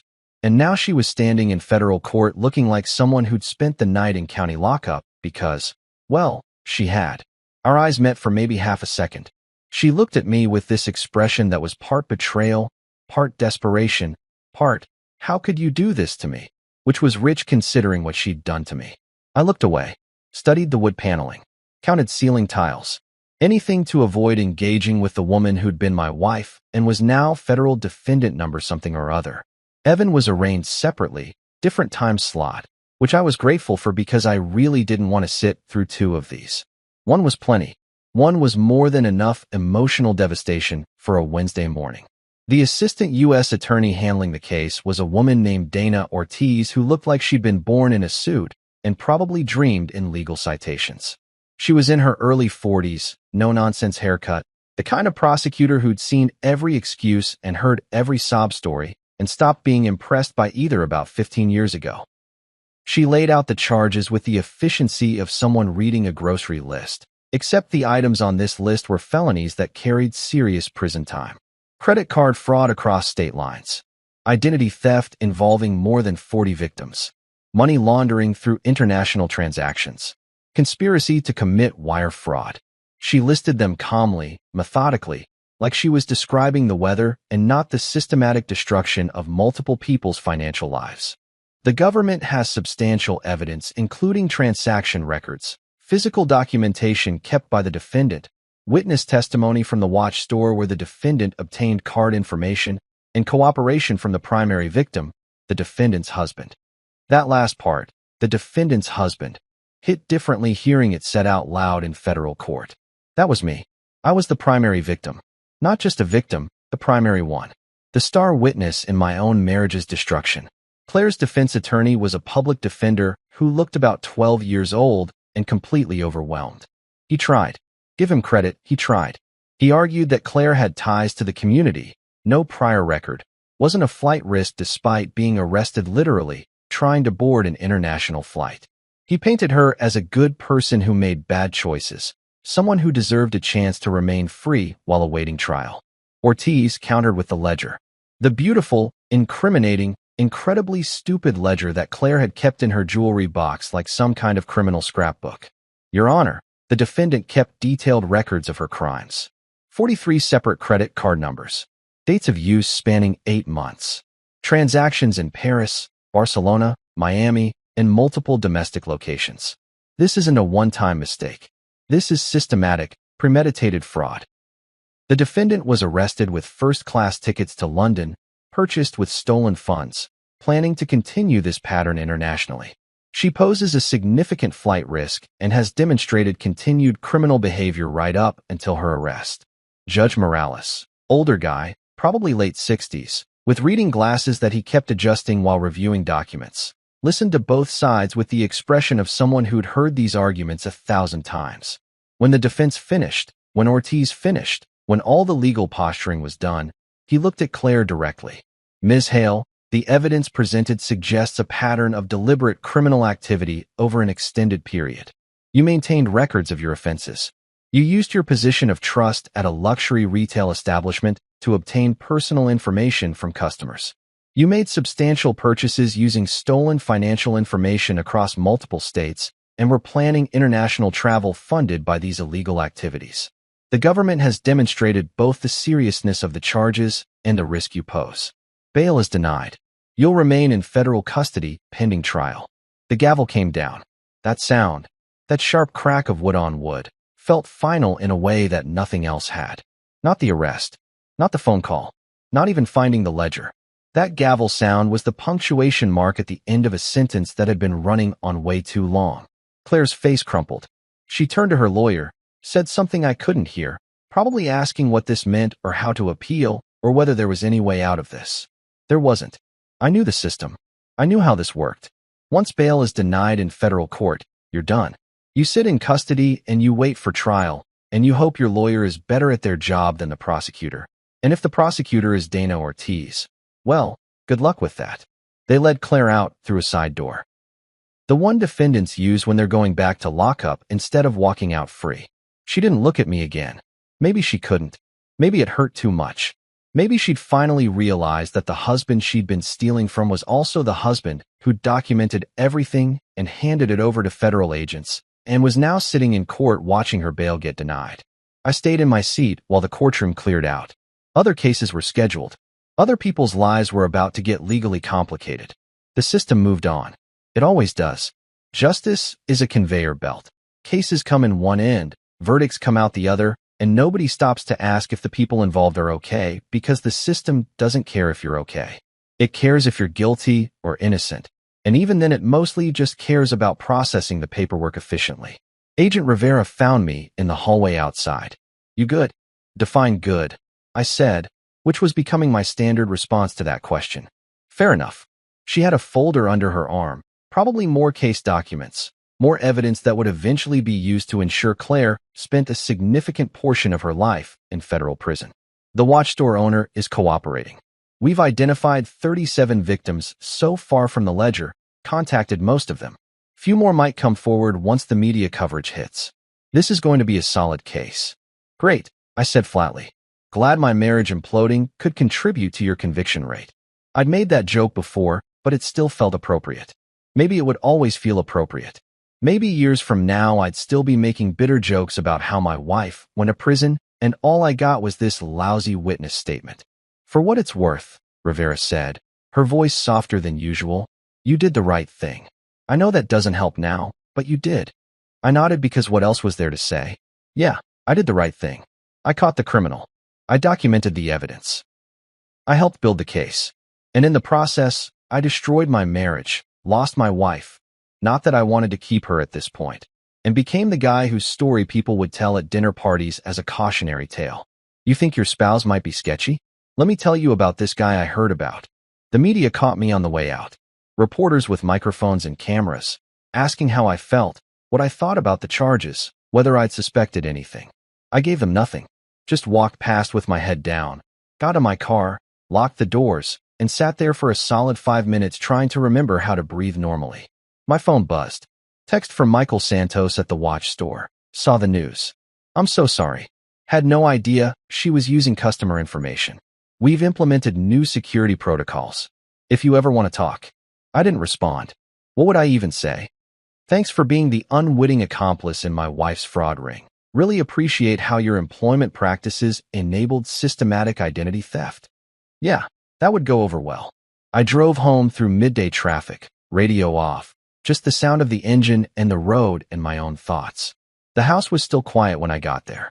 Still empty. Still waiting for something to fill the space Claire used to occupy. I made coffee. Always coffee. The universal solution to problems that coffee definitely could not solve, and sat at my kitchen table with my laptop. Started looking at the practical things. Divorce lawyers. Asset division. How to legally separate from someone who's in federal custody. The romance was dead, but the paperwork was very much alive and apparently complicated as hell. Nothing says moving on with your life, quite like Googling how to divorce someone in prison at 2 in the afternoon on a Wednesday. The ledger had told its tale. The courtroom had rendered its judgment. Claire would sit in federal custody, probably for months before trial, definitely for years after conviction. And I would sit here, in this house, in this life, and figure out what comes next when the person you built everything with turns out to be someone you never really knew at all.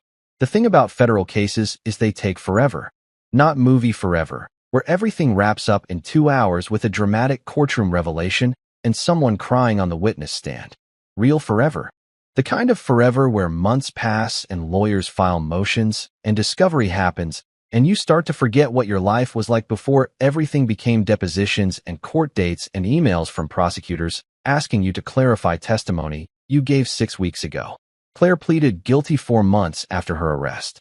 Not because she had some come-to-Jesus moment where she realized the error of her ways and wanted to make things right.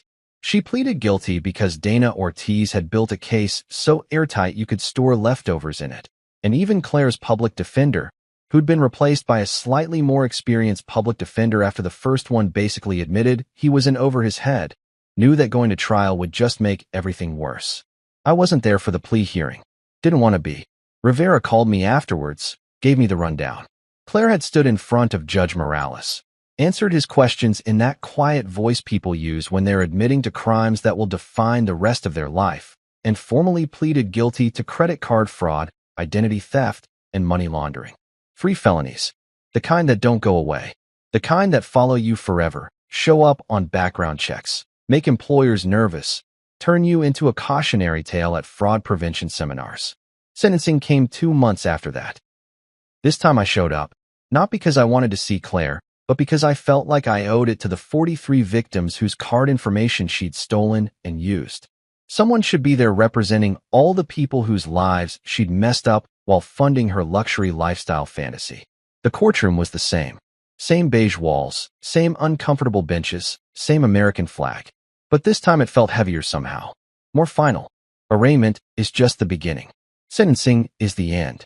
This was the last chapter, the closing argument, the part where everyone finds out exactly how much justice costs in years and dollars. Claire looked different. Prison had done that thing prison does. Made her smaller somehow, like she'd been physically diminished by concrete walls and fluorescent lights and the reality of being federal inmate number whatever. She'd lost weight. Her hair was shorter, practical, none of the style perfection she used to maintain. The orange jumpsuit had become almost normal on her, which was maybe the saddest thing I'd noticed. Dana Ortiz presented the sentencing recommendation with her usual efficiency. Your Honor, the defendant engaged in systematic fraud over a period of at least 8 months, potentially longer. She exploited her position at Prestige Timepieces to obtain personal information from 43 victims. She used stolen credit card information to fund an extravagant lifestyle, including international travel, luxury accommodations, designer purchases, and high-end dining. The total amount of fraudulent charges exceeds $200,000 across all victims. $200,000. I'd known the number was high, but hearing it said out loud in federal court made it real in a way that spreadsheets never had. Claire had stolen $200,000 from regular people. From customers who'd walked into a watch store, made legitimate purchases, and had no idea the woman behind the counter was memorizing their card details for later exploitation. Ortiz continued. The government recommends a sentence of 7 years in federal prison, followed by 3 years of supervised release. Additionally, we're seeking full restitution to all victims, plus penalties and fees. The defendant showed sophistication in her crimes, kept detailed records, and continued her criminal behavior right up until arrest. She demonstrates a clear pattern of calculated fraud and showed no remorse until faced with overwhelming evidence. 7 years. 7 years in federal prison. I did the math automatically. She'd be 45 when she got out, assuming good behavior and all that. Mid-40s with a felony record and no job prospects and a lifetime of explaining to potential employers why there's a 7-year gap in her resume that coincides with her time as a federal inmate. The defense attorney talked about Claire's lack of prior record, her cooperation after arrest, the difficult childhood she'd had, which was news to me, and I'd been married to her for 7 years, so either it was a lie or she'd never felt like sharing. He painted her as someone who'd made terrible mistakes but deserved a chance at rehabilitation. Asked for a reduced sentence, maybe 5 years. Pleaded for mercy in that way defense attorneys do when they know the evidence is terrible, but they have to say something. Judge Morales listened, reviewed documents, adjusted his glasses, and then he spoke, addressing Claire directly. Ms. Hale, you engaged in a calculated scheme to defraud dozens of victims. You abused a position of trust. You maintained detailed records of your criminal activity, suggesting both premeditation and sophistication. The harm you caused is substantial. Not just financial harm, though that alone is significant, but the violation of trust, the invasion of privacy, the ongoing impact on victims who must now monitor their credit, change their accounts, live with the knowledge that their personal information was compromised. He paused, letting that sink in. However, I note your guilty plea, your lack of criminal history, and your stated remorse, though the court questions the sincerity given the extended duration of your offenses. Then came the hammer. I sentence you to 6 years in federal prison, followed by 3 years of supervised release. You are ordered to pay full restitution to all identified victims, totaling $214,000, plus court fees and penalties. During supervised release, you will be prohibited from working in any capacity that involves handling financial transactions or personal information. You will submit to regular monitoring and reporting. Any violation of these terms will result in immediate incarceration. 6 years. Not 7, but close enough. 6 years of Claire's life gone.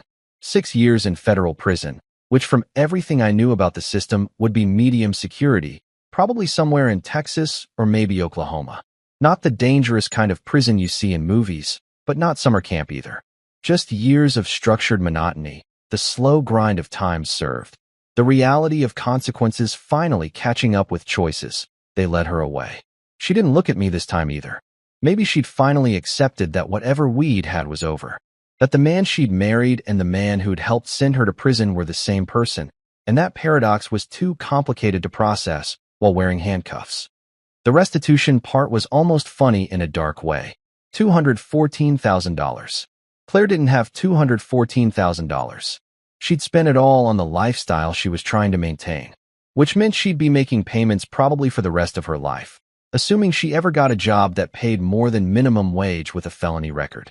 The victims would get their money back eventually through the federal restitution system, but Claire would be paying that debt until she was old and gray. I left the courthouse and the media was there again, but this time I was ready. I made a brief statement, something about justice being served, hoping other victims could find closure, standard stuff that wouldn't come back to haunt me. Then I got in my car and drove, not home, but just drove. Ended up at a coffee shop across town, ordered something complicated with too many adjectives, and sat by the window watching normal people live normal lives. Michael Santos called me a few days later. The watch store had been investigated thoroughly, new security protocols implemented, staff retrained. He was embarrassed, apologetic, kept saying he had no idea what Claire had been doing. I believed him. Sometimes the criminals are just better at hiding than the honest people are at looking. He asked if I'd be willing to consult on their new security measures. I said maybe. Haven't followed up yet. Might never. Jenna called too, which was unexpected. She'd apparently had no idea what Claire was doing, had believed all the lies about Jenna treating her to trips and spa days. She cried on the phone, apologized for being the unwitting cover story, asked if I was okay. I said I was fine, which was becoming my automatic response to that question even when it wasn't remotely true. She offered to meet for coffee. I politely declined.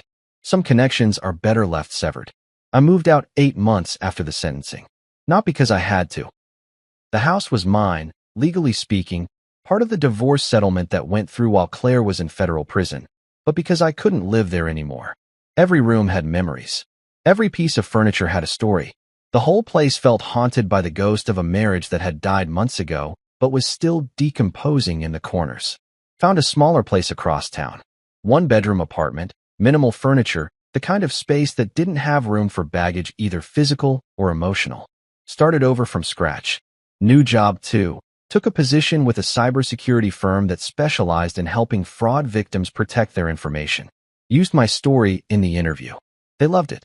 Nothing says qualified fraud analyst quite like caught my own wife running an identity theft ring. I kept the bait card. Well, not physically. The actual card was evidence, locked away in some federal storage facility. But I kept a digital copy of all the transaction data, screenshots of every alert, the complete timeline of how I caught her. Saved it in a folder on my laptop labeled Never Again. Sometimes late at night, when I can't sleep and the apartment is too quiet, I open that folder and look through it. Not because I miss her. Not because I regret what I did. But because I need to remember that sometimes the person closest to you is the one you should trust the least. Claire writes me letters occasionally. They get forwarded through my lawyer because I've made it clear I don't want direct contact. She apologizes, explains, tries to make me understand why she did what she did. I don't read them anymore. Read the first few, then stopped. There's nothing she can say that would change anything. No explanation that would make $200,000 in fraud somehow acceptable. No apology that would undo the year of lies and systematic theft. The story made it into fraud prevention training programs after all. Not from me. I still haven't agreed to Michael Santos's request, but from other sources. Federal agents use it as a teaching tool. Security firms reference it in their materials. Someone even wrote a blog post about it that went semi-viral in cybersecurity circles. The fraud analyst who caught his own wife. I'm internet famous in the most depressing way possible. My friends ask if I'll date again. Eventually, maybe. When I can think about trust without my stomach turning. When I can look at someone smile without wondering what they're hiding. When normal relationship concerns like, do they like me, aren't immediately followed by, are they planning to steal my identity? Therapy helps.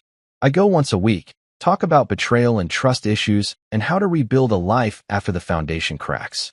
The therapist is good. She doesn't judge, just listens and occasionally points out when I'm being too hard on myself, which is often. I sleep better now. The apartment doesn't have the same ghosts. The silence is just silence, not the oppressive weight of lies and secrets. I wake up and check my phone, and there are no fraud alerts because the only person who is defrauding me is currently in federal prison in Fort Worth, serving year 2 of 6.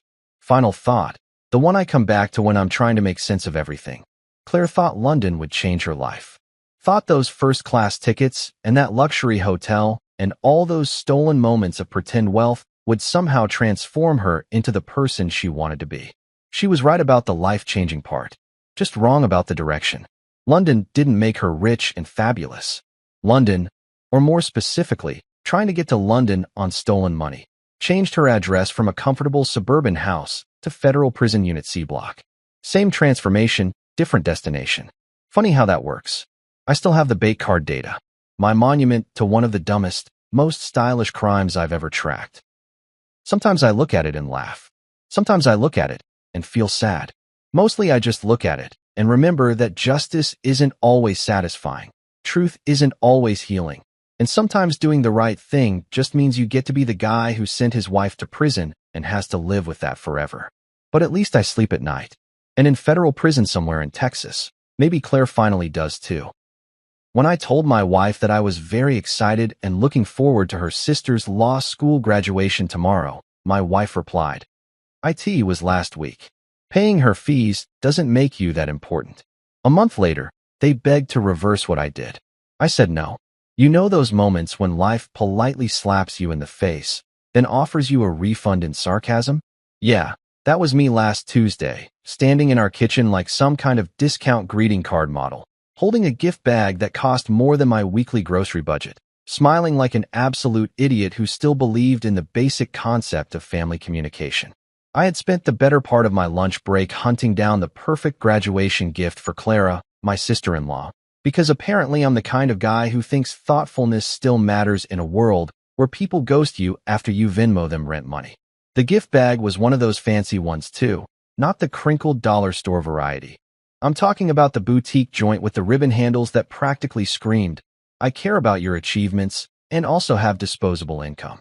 "Babe, I'm so pumped for Clara's graduation tomorrow," I said, setting the bag down on the kitchen counter with the kind of enthusiasm usually reserved for winning lottery tickets or finding out your ex got audited by the IRS.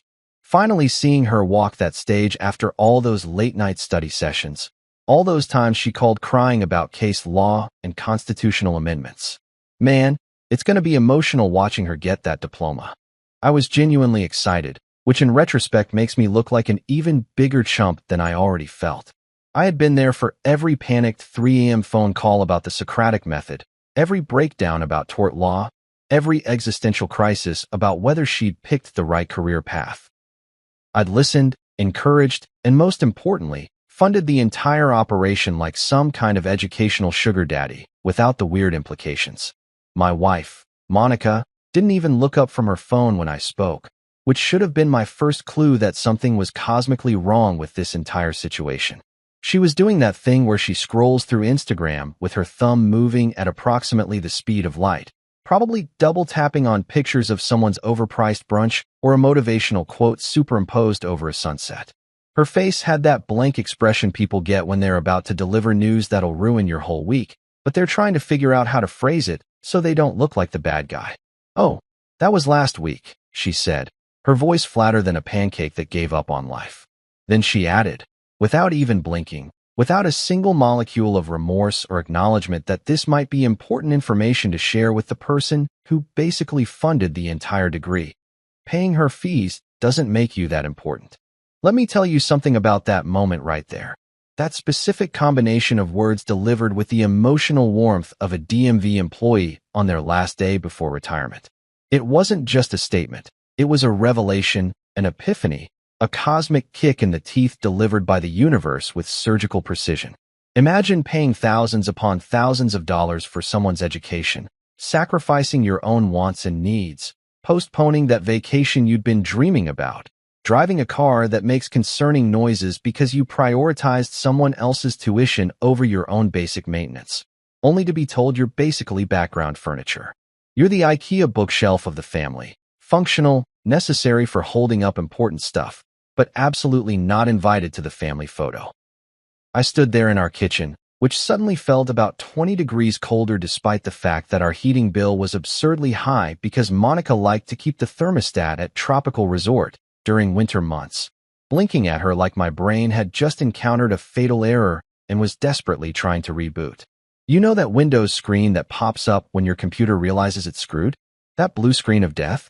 That was my face, except instead of error codes, it was displaying pure, unfiltered confusion mixed with a gradually rising sense of, "Are you actually kidding me right now?"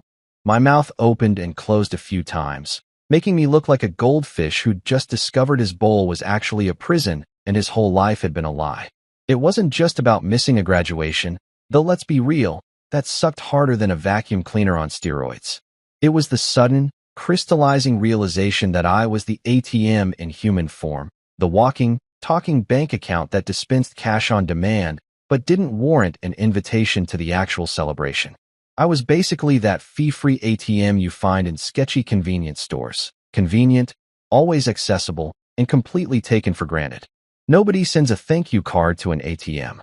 Nobody invites an ATM to graduations or family dinners or acknowledges that the ATM has feelings and might appreciate being included in major life events that it literally financed. The gift bag sat there on the counter, mocking me with its cheerful ribbon and carefully selected contents.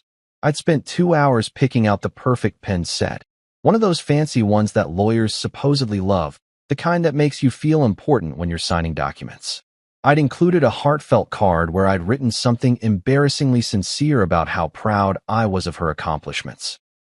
Now it just felt like evidence of my own stupidity, a paper trail of my willingness to be used like a credit card with no limit and apparently no expiration date. But here's the thing about moments like these. They clarify everything with the brightness of 1,000 suns. Standing there, looking at my wife who still hadn't put down her phone, still hadn't acknowledged that maybe, just maybe, this was a pretty messed up way to treat someone, I felt something shift inside me. It wasn't anger, not yet. It was something colder, more calculated, more final. It was the sound of a door closing, a bridge burning, a chapter ending with a period instead of a comma. Okay, I thought. My mind suddenly crystal clear despite the emotional chaos swirling around like a tornado made of disappointment and credit card statements. If they want to treat me like an ATM, if that's really how they see me, not as family, not as someone worthy of basic respect and communication, but as a convenient source of funding that doesn't require acknowledgement or inclusion, then fine. Absolutely fine. I can work with that. I can adapt to that new understanding of our relationship. They'll soon learn that ATMs, for all their convenience, have a fascinating feature that people often forget about until it's too late. ATMs can decline transactions too. They can shut down. They can display that soul-crushing message, insufficient funds. Except in this case, it wouldn't be insufficient funds. It would be insufficient respect, insufficient consideration, insufficient basic human decency.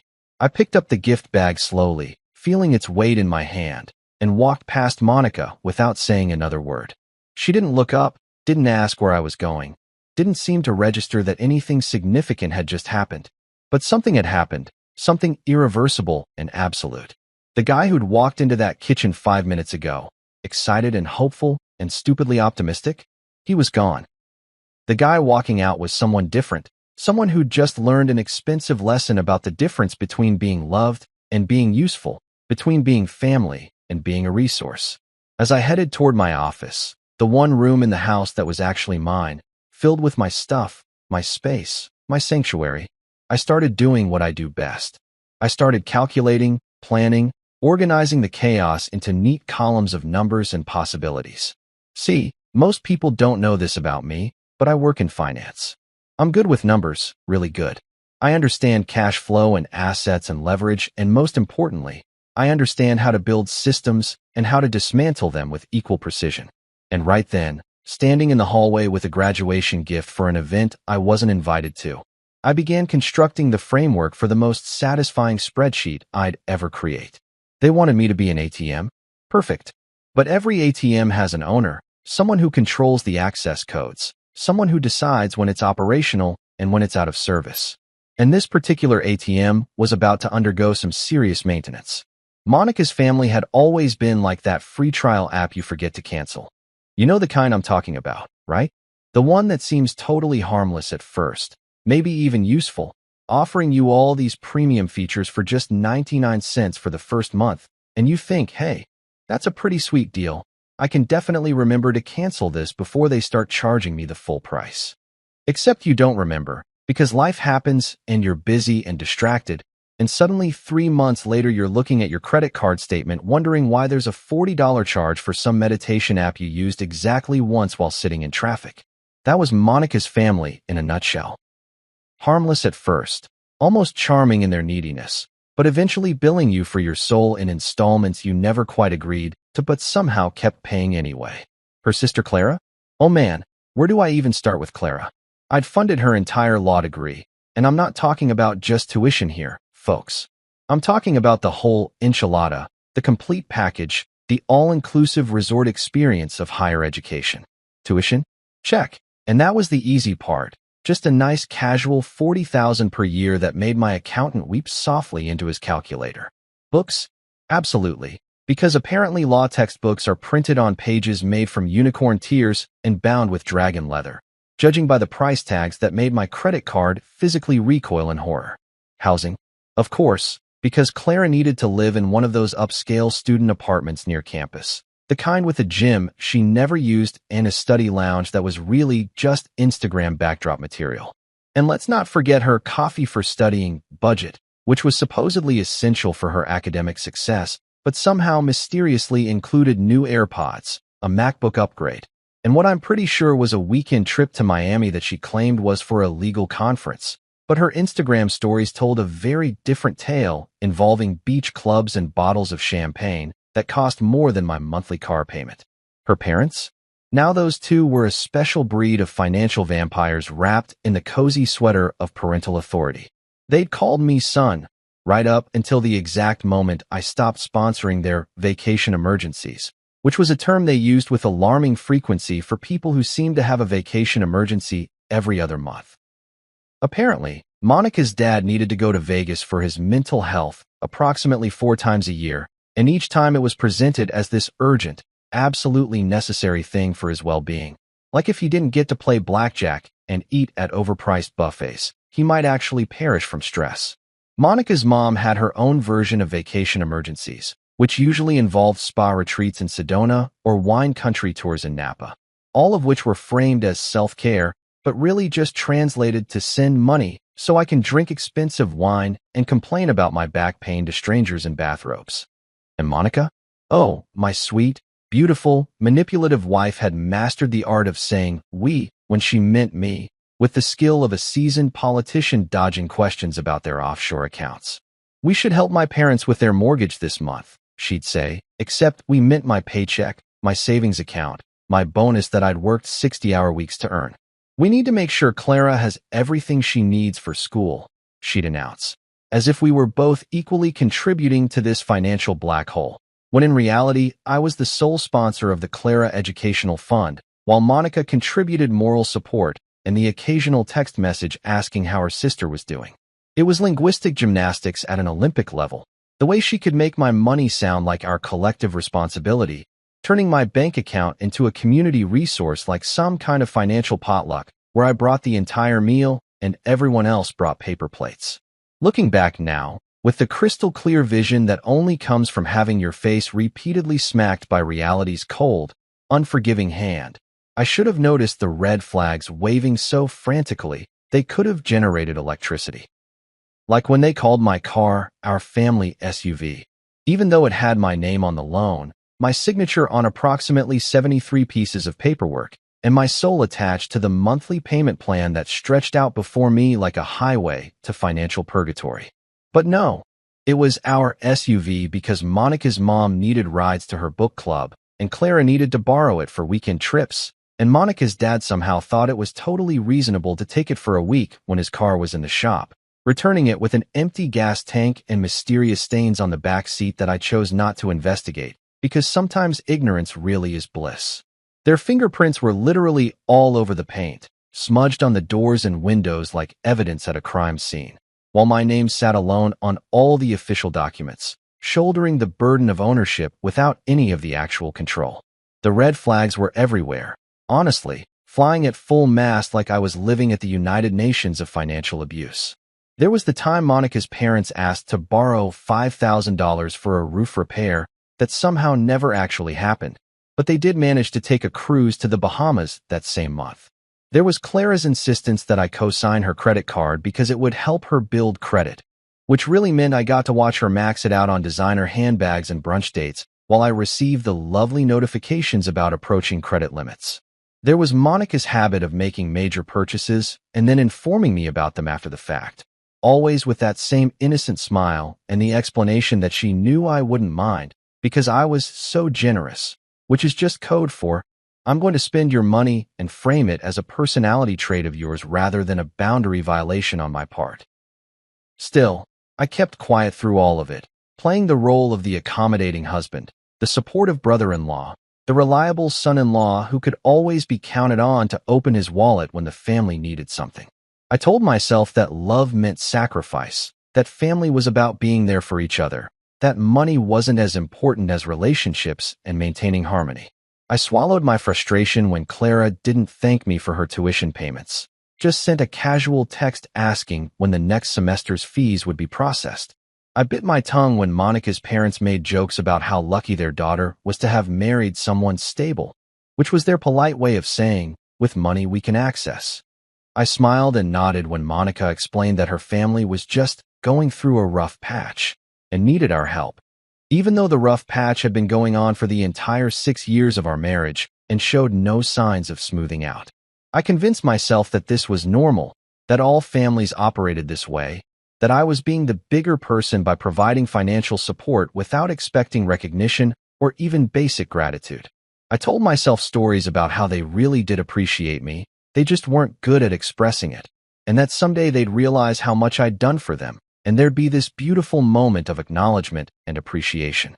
I was basically writing fanfiction about my own life, creating a narrative where I was the noble, self-sacrificing hero who would eventually be rewarded for his generosity instead of what I actually was. A human ATM with feelings that nobody bothered to consider because ATMs don't have feelings. They just dispense cash and occasionally eat your card when they're feeling spiteful.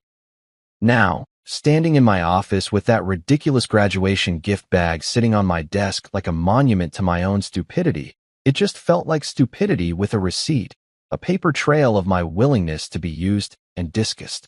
Every bank statement was a chapter in the sad story of a guy who confused being needed with being loved, who thought that if he just gave enough, paid for enough, sacrificed enough, eventually he'd earn the kind of respect and consideration that should have been freely given from the start. The receipts told a story that my heart hadn't wanted to read. Thousands of dollars flowing out to Clara's education, Monica's parents' emergencies, the endless list of family needs that somehow always required my money, but never my presence at the celebrations that money made possible. But here's the thing about having a career in finance. You learn to read the numbers, to see patterns, to understand when an investment is paying returns, and when you're just throwing money into a black hole that will never, ever give anything back except demands for more. When betrayal happens, there's always that one cousin who spills the tea with Olympic precision, delivering gossip with the accuracy of a heat-seeking missile and the timing of a Broadway musical number. In my case, it was Rita, Monica's loud but lovable cousin who'd sell family secrets for a croissant, and honestly, I mean that literally. I once watched her reveal that her uncle was having an affair in exchange for a chocolate croissant at Starbucks, and she didn't even wait until she finished chewing to drop that bombshell. Rita was the kind of person who made family reunions simultaneously entertaining and dangerous, because you never knew when she'd casually mention something that would blow up someone's entire life, usually right around the time dessert was being served. She had zero filter, negative discretion, and the moral compass of a reality TV show producer, which meant she was absolutely terrible at keeping secrets but fantastic at making sure I knew exactly what was happening behind my back. She called me that evening, right around 7:30, which I remember specifically because I was sitting in my office staring at my laptop screen, pretending to work on a financial report, but really just spiraling into an existential crisis about my marriage and my life choices. Her name popped up on my phone, and normally I might have let it go to voicemail, because Rita's calls usually lasted minimum 45 minutes and covered everything from her latest dating disaster to her opinions about whatever celebrity drama was trending on Twitter. But something told me to answer, maybe intuition or maybe just the universe throwing me a bone for once. So I picked up on the third ring. Hey, you didn't know Clara's graduation was last Saturday? Rita said, skipping right past any normal greeting like hello or how are you, diving straight into the deep end of the pool like someone who'd been waiting all day to make this call. Her voice had that particular quality of someone who's about to ruin your day, but is also kind of excited about it, like a kid who knows where the Christmas presents are hidden and can barely contain themselves from spilling the beans. I froze, my fingers hovering over my keyboard, my brain trying to process what she'd just said while simultaneously hoping I'd misheard her. Everyone, I asked, my voice coming out weird and strangled, like I was being slowly crushed by the weight of this information. Yup, everyone, Rita confirmed, and I could hear her settling in for a proper gossip session, probably getting comfortable on her couch with a glass of wine, ready to unpack this entire situation like it was her job. They even had a banner. It said, "Thank you, Mom and Dad." I saw it in the pictures. Clara posted like 50 of them on Instagram. The banner was huge too, one of those custom ones from that expensive print shop downtown. Must have cost at least $200. Looked really nice, all professional with flowers and everything. No mention of me. Not even a footnote. Not a tiny acknowledgement. Not a thanks to the guy who paid the bills, or shout out to the brother-in-law whose credit card made this possible. Nothing. Zilch. Nada. I wasn't even in the Instagram posts, which meant they hadn't just forgotten to tell me about the graduation. They'd actively planned an entire event, coordinated with venues and photographers and banner companies, organized what was clearly a pretty significant celebration, and deliberately excluded me from all of it. This wasn't an oversight or a miscommunication. This was intentional omission on a scale that required actual effort and planning. Why wasn't I told? I asked, already knowing the answer would make me want to punch something inanimate and expensive, probably that decorative vase Monica had insisted we buy for the living room that cost more than a reasonable person's monthly grocery budget. Rita paused, and I could practically hear her weighing whether she should tell me the truth or try to soften the blow, engaging in that internal debate people have when they know the information they're about to share is going to hurt, but also feel like it needs to be said. She went with honesty, which I appreciated even though it felt like swallowing broken glass. Monica said you might make it about yourself. I laughed so hard I almost choked on my own spit. One of those bitter, incredulous laughs that sounds more like a bark than actual amusement. The kind of laugh that happens when something is so absurd and infuriating that your brain short-circuits and defaults to hysteria. Make it about myself? Make it about myself? I paid for the degree. I funded 4 years of law school, covered every single expense from the application fees to the bar exam prep courses, sacrificed my own financial goals and dreams so that Clara could pursue hers, and apparently acknowledging that reality was making it about myself. I practically deserve an honorary diploma at this point, maybe even a parking space with my name on it in the faculty lot, perhaps a small plaque in the law library that says, funded by the guy who got erased from the thank you banner. The sheer audacity of that statement, that me wanting to be included in a celebration I literally financed was somehow selfish or attention-seeking, made me want to laugh and scream and possibly throw my phone across the room all at the same time. It was gaslighting on a professional level, the kind of manipulation that reframes reasonable expectations as unreasonable demands, that takes your legitimate hurt feelings and twists them into character flaws. Of course I'd want to be at the graduation. Of course I'd want to be acknowledged for my contribution. That's not making it about myself. That's basic human decency and recognition of reality. She said that. I asked Rita, needing confirmation even though I already knew it was true, could feel the truth of it settling into my bones like cold concrete.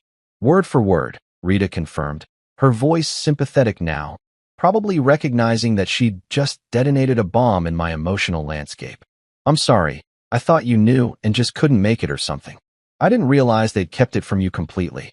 That's really messed up, even for this family. And trust me, I've seen this family do some pretty messed up stuff over the years. That's when the gears turned in my head, clicking into place like a lock opening, like tumblers falling into alignment, revealing possibilities I hadn't previously considered. I didn't plan revenge right away. I'm not that impulsive, despite what my increasingly angry internal monologue might suggest. But I started budgeting it, running calculations in my head, mapping out the financial infrastructure that connected me to Monica's family like a complicated network of pipes and valves that I suddenly realized I had complete control over. See, the thing about being the money guy, the financial backbone of an entire extended family's lifestyle, is that you hold a lot more power than people realize. They get comfortable, complacent, assuming the money will always flow like a river, never considering that rivers can be dammed, redirected, or shut off entirely by someone who knows where all the sources are located. I started mentally cataloging everything, every account, every autopay, every financial connection that tied me to their lives. Clara's rent, which came directly from my checking account every month like clockwork. The credit card I'd gotten in my name for family emergencies, that Monica's parents used for everything from groceries to gas to what I'm pretty sure was a new television last month. The Netflix account, the Spotify family plan, the Amazon Prime subscription that somehow served 8 people despite being registered to me. The car insurance policy that covered Monica's vehicle under my plan because it was cheaper that way. The phone bill that included Clara's line because we'd added her years ago and never removed her. Every single thread of financial support I'd woven into their lives over the years. All those small conveniences and large expenses that I'd absorbed without complaint suddenly looked very different in this new light. Rita was still talking, filling me in on other details from the graduation, who was there, what Clara wore, how Monica's parents gave this whole speech about sacrifice and family support without mentioning me once, how there was a dinner afterward at some fancy restaurant that I'd probably unwittingly funded through one of Monica's credit cards. But I was only half listening now, my mind already working through scenarios, calculating timelines, planning moves with the strategic thinking of someone who'd finally realized they were playing chess, while everyone else thought we were playing checkers. "You still there?" Rita asked, probably noticing my silence. "Yeah," I said, my voice calmer now, clearer, filled with the kind of quiet determination that comes from finally seeing the path forward. "Just thinking about some changes I need to make." "Changes?" Rita sounded intrigued, probably sensing drama on the horizon like a shark smelling blood in the water. "Budget adjustments," I said simply, allowing myself a small smile that felt more genuine than anything I'd felt in weeks. "Just some budget adjustments." The next morning, I walked into the kitchen like an unpaid intern who'd found out the stole his lunch from the break room fridge, except instead of a sandwich, they'd stolen my dignity, my financial security, and apparently my invitation to major family events. I'd spent the entire night lying awake, staring at the ceiling, running through conversations in my head, rehearsing different approaches and responses like an actor prepping for the performance of a lifetime. By the time the sun came up, I was operating on approximately 0 hours of sleep, 3 cups of coffee that I'd already consumed, and pure, distilled righteous indignation that felt like jet fuel coursing through my veins. Monica was already in the kitchen, naturally, doing her morning routine like absolutely nothing was wrong, like she hadn't orchestrated an entire graduation ceremony that excluded the person who financed it. She was standing by the espresso machine, the fancy Italian one that cost $2,000 and that I'd bought her for Christmas because she said regular coffee makers were beneath her standards, wearing one of those expensive silk pajama sets that cost more than some people's weekly paychecks, looking perfectly put together even at 7 in the morning. Her hair was in one of those effortlessly messy buns that actually takes 20 minutes and 14 bobby pins to achieve, and she was scrolling through her phone with one hand while holding a tiny cup of espresso in the other, the very picture of casual indifference. "Why didn't you tell me about the graduation?" I asked, keeping my voice calm and measured, channeling every ounce of self-control I possessed to not immediately launch into a screaming match that would probably wake the neighbors and definitely wouldn't solve anything. I positioned myself on the other side of the kitchen island, the marble countertops serving as a physical barrier between us, which felt symbolically appropriate given the emotional distance that had apparently existed without my knowledge.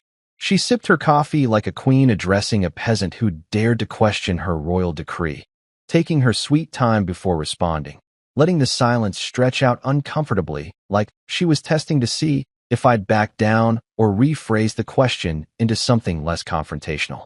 Her eyes barely flicked up from her phone screen, like this conversation was a minor inconvenience interrupting her morning scroll through whatever social media platform was currently consuming her attention. "Because it wasn't a big deal," she finally said, her tone suggesting that I was being dramatic for even bringing it up, like I'd asked why she hadn't informed me about a minor dentist appointment rather than a major life milestone I'd financially supported. "You don't have to be at everything," she added, and there was something in her voice that made my blood pressure spike. This dismissive quality, like she was explaining basic concepts to someone particularly slow on the uptake, like I was the unreasonable one for expecting basic courtesy and communication. "Right?" I said, nodding slowly, letting that word hang in the air between us like smoke. "Just the things that cost me money." The sarcasm in my voice was thick enough to cut with a knife, sharp enough to draw blood, and I watched her face carefully for any sign of recognition, any flicker of guilt or acknowledgement that maybe, just maybe, she could see how messed up this whole situation was. She frowned, but it wasn't the kind of frown that suggested remorse or self-reflection. It was annoyance, pure and simple, the expression of someone who's irritated that their actions are being questioned rather than someone who's genuinely concerned about having hurt someone they supposedly love. "Don't be dramatic," she said, setting her coffee cup down with a little more force than necessary, the clink of ceramic against marble echoing through the kitchen like a tiny declaration of war. "Oh, I'm not," I replied, allowing myself a smile that I knew didn't reach my eyes. One of those corporate smiles you give during meetings when someone's pitching an obviously terrible idea, but you have to maintain professional courtesy. "I'm saving the drama for next month's budget." I let that statement settle, watching her process it, seeing the moment when the words registered but the meaning didn't quite land, like she'd heard me but hadn't actually understood what I was saying yet. "What's that supposed to mean?" she asked, her eyes narrowing slightly, her phone finally lowering as I apparently became interesting enough to warrant her full attention for the first time in this conversation. "It means," I said slowly, deliberately, enjoying the moment more than I probably should have, "that I'm going to be making some financial adjustments, reallocating resources, cutting unnecessary expenses. Basic budget management."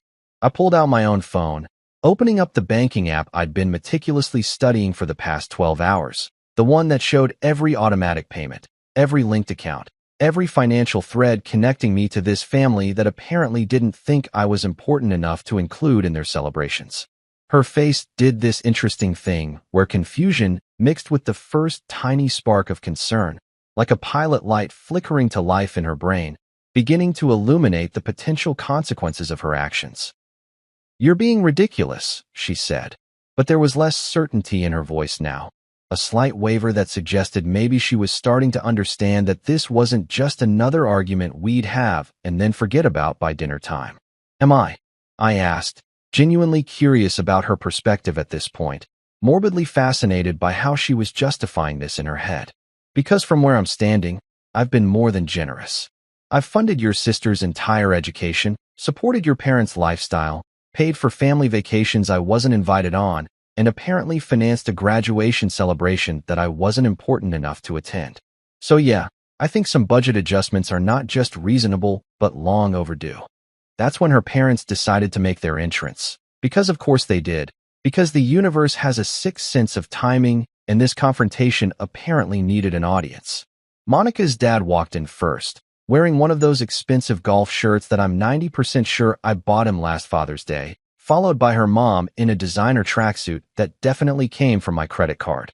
They'd been staying with us for the past week. Something about their house being fumigated, though I was starting to suspect that was just another convenient excuse to save money on their own living expenses while draining mine. "What's all the commotion about?" her dad asked, heading straight for the coffee maker like he owned the place, which I guess in his mind he kind of did, since he'd been treating my house like an extension of his own for years now. He had that particular brand of older male confidence that comes from never having been told no, from sailing through life assuming that everything would always work out in his favor, because it always had before. "I'm just explaining to Monica that I'll be making some changes to our financial arrangements," I said pleasantly, keeping my tone conversational, like we were discussing the weather or weekend plans rather than the complete restructuring of their gravy train. Monica's mom stopped mid-reach for a mug, her hand freezing in the air like she'd been suddenly paused. "What kind of changes?" she asked, and I could hear the alarm in her voice. That immediate spike of panic that happens when someone who's been living comfortably on someone else's dime suddenly realizes the money might stop flowing. "Oh, nothing major," I said with a shrug that was deliberately casual, understated, the kind of gesture that suggests something is actually very major, but you're pretending it's not. "Just reassessing which expenses are necessary and which ones aren't.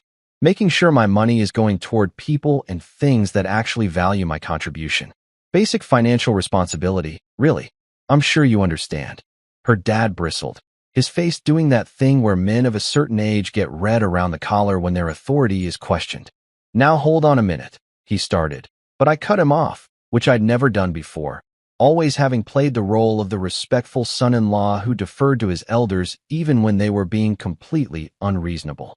"No, you hold on," I said, my voice still calm, but with an edge that surprised even me, like I'd found a backbone I didn't know I had been growing over the past 24 hours. "I've been holding on for 6 years. I've been patient and generous and accommodating while being treated like a walking ATM instead of a family member. So now it's your turn to hold on. Hold on to the lifestyle you've built on my dime while I figure out if I want to keep funding it." The kitchen went silent except for the humming of the refrigerator and the distant sound of traffic outside. Monica was staring at me like she'd never seen me before. Her parents were frozen in various states of reaching for coffee supplies, and I was standing there feeling simultaneously terrified and exhilarated, like I'd just jumped out of an airplane and was waiting to see if the parachute would open.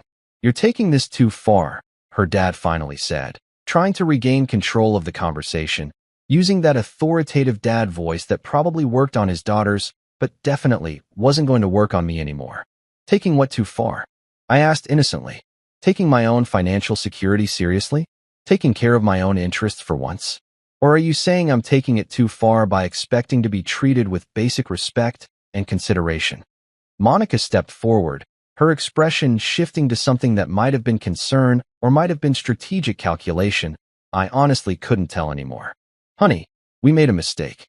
Let's fix this, she said, her voice dropping into that soft, placating tone she used when she wanted something, when she was trying to smooth things over and get back to the comfortable status quo where I paid for everything and didn't complain about it. Which part? I asked, genuinely wanting to know which specific mistake she was willing to acknowledge, which piece of this elaborate pattern of disrespect she was prepared to take responsibility for. The lying? The erasing me? Or the part where I funded the season finale of your family's drama without even getting a ticket to watch the show? I work in finance, which means I don't throw tantrums like some reality TV star whose latte order got messed up at Starbucks. I don't scream, I don't break dishes, I don't storm out of rooms slamming doors behind me in dramatic displays of emotion that accomplish nothing except maybe damaging the door hinges and giving the neighbors something to gossip about over their morning coffee. No, when people in finance get angry, we do something far more effective and infinitely more satisfying. We file paperwork. We create spreadsheets. We systematically dismantle financial structures with the precision of a surgeon and the cold efficiency of a machine that's been programmed for one specific task, cutting off access. The beauty of revenge executed through financial channels is that it's completely legal, totally justified, and absolutely devastating when done correctly. There's no yelling, no physical confrontation, no messy emotional scenes that can be turned against you later. Just clean, crisp, documented actions that speak louder than any argument ever could. It's the difference between setting something on fire and simply turning off the oxygen supply. Same result, way less mess, significantly more control over the process. I started by closing the joint savings account that was somehow only jointly spent, which is a polite way of saying that I deposited money into it and Monica's family withdrew money from it like they were playing some kind of ATM slot machine that always paid out. The account had been established 3 years ago under the premise that we needed a place to save for our future together, maybe a down payment on a bigger house or an emergency fund for unexpected expenses. In reality, it had become a slush fund for Clara's unexpected expenses, which happened with alarming regularity. Monica's parents' temporary financial shortfalls, which had been temporary for going on 3 years now, and various other family emergencies that always seemed to require immediate cash infusions from yours truly. Closing the account took exactly 45 minutes, including the hold time while I waited for a customer service representative who sounded way too chipper for 8:30 in the morning. I transferred the remaining balance, which was considerably less than it should have been considering my consistent deposits, into a new account that only had my name on it, one that didn't have any joint access, any shared debit cards, any possible way for anyone but me to touch that money. The bank representative asked if I was sure, if I wanted to discuss this decision with my spouse first, if there was anything they could do to help resolve whatever marital issues might be prompting this change. I politely declined their concern, assured them I was absolutely certain, and felt a little thrill of satisfaction when the confirmation email hit my inbox exactly 3 minutes later. Then I changed the autopay for Clara's bar exam fees, which were scheduled to come out of my checking account in approximately 2 weeks. The bar exam isn't cheap. We're talking about $1,500 between the registration fees, the character and fitness application, and all the other random charges they tack on that seem designed specifically to bankrupt law students before they even start practicing. I'd already paid for her bar prep course, which was another $3,000 that I'd handed over without complaint because Clara really needs this to pass, and it's an investment in her future, and various other justifications that sounded reasonable at the time, but now just seemed like elaborate excuses to separate me from my money. Canceling that autopay took less than 5 minutes. I logged into my banking app, navigated to the scheduled payments section, found the one designated for Clara's bar exam, and hit delete. The system asked me to confirm, warning me that this payment was scheduled to process soon and canceling it might result in late fees or registration issues. I confirmed anyway, watching that little scheduled payment notification disappear from my screen with the kind of satisfaction usually reserved for finally scratching an itch that's been bothering you for hours. The next day, Monica called me from work, her voice tight with barely controlled panic. That particular frequency of stress that happens when someone discovers their financial safety net has suddenly vanished. The bank app isn't showing the joint balance, she said, skipping any greeting or small talk, diving straight into the crisis that was apparently consuming her attention in the middle of her workday. I could hear office noises in the background, phones ringing, people talking, the general buzz of a workplace, which meant she was making this call in public, probably trying to keep her voice down so her coworkers wouldn't overhear that her family's convenient money source had dried up. Maybe it's shy, I said, keeping my tone light and casual, like we were discussing a minor technical glitch rather than the deliberate demolition of their financial access. Give it some space. Sometimes things need room to breathe, you know? Personal boundaries and all that. The sarcasm was probably a bit thick, but honestly, I was enjoying this way more than I should have been. There's something deeply satisfying about playing dumb when someone's trying to confront you about something you absolutely did on purpose. This isn't funny, Monica hissed, her voice dropping even lower, probably ducking into a conference room or bathroom for privacy. Where's the money? What did you do? The accusation in her tone was clear, like I'd committed some kind of crime by managing my own finances, like I'd violated some unspoken agreement by daring to control my own bank accounts. I moved it, I said simply, offering no elaboration, no explanation, no justification for my actions because, frankly, I didn't know her one. To an account where I can actually track where it's going. Funny thing about joint accounts, they're supposed to be for joint decisions, but I couldn't remember the last time anyone asked my opinion before making a withdrawal. So I solved that problem. You're welcome. She sputtered something about trust and marriage and how I was being unreasonable, but I'd already heard this song and dance before, and I wasn't interested in the encore performance.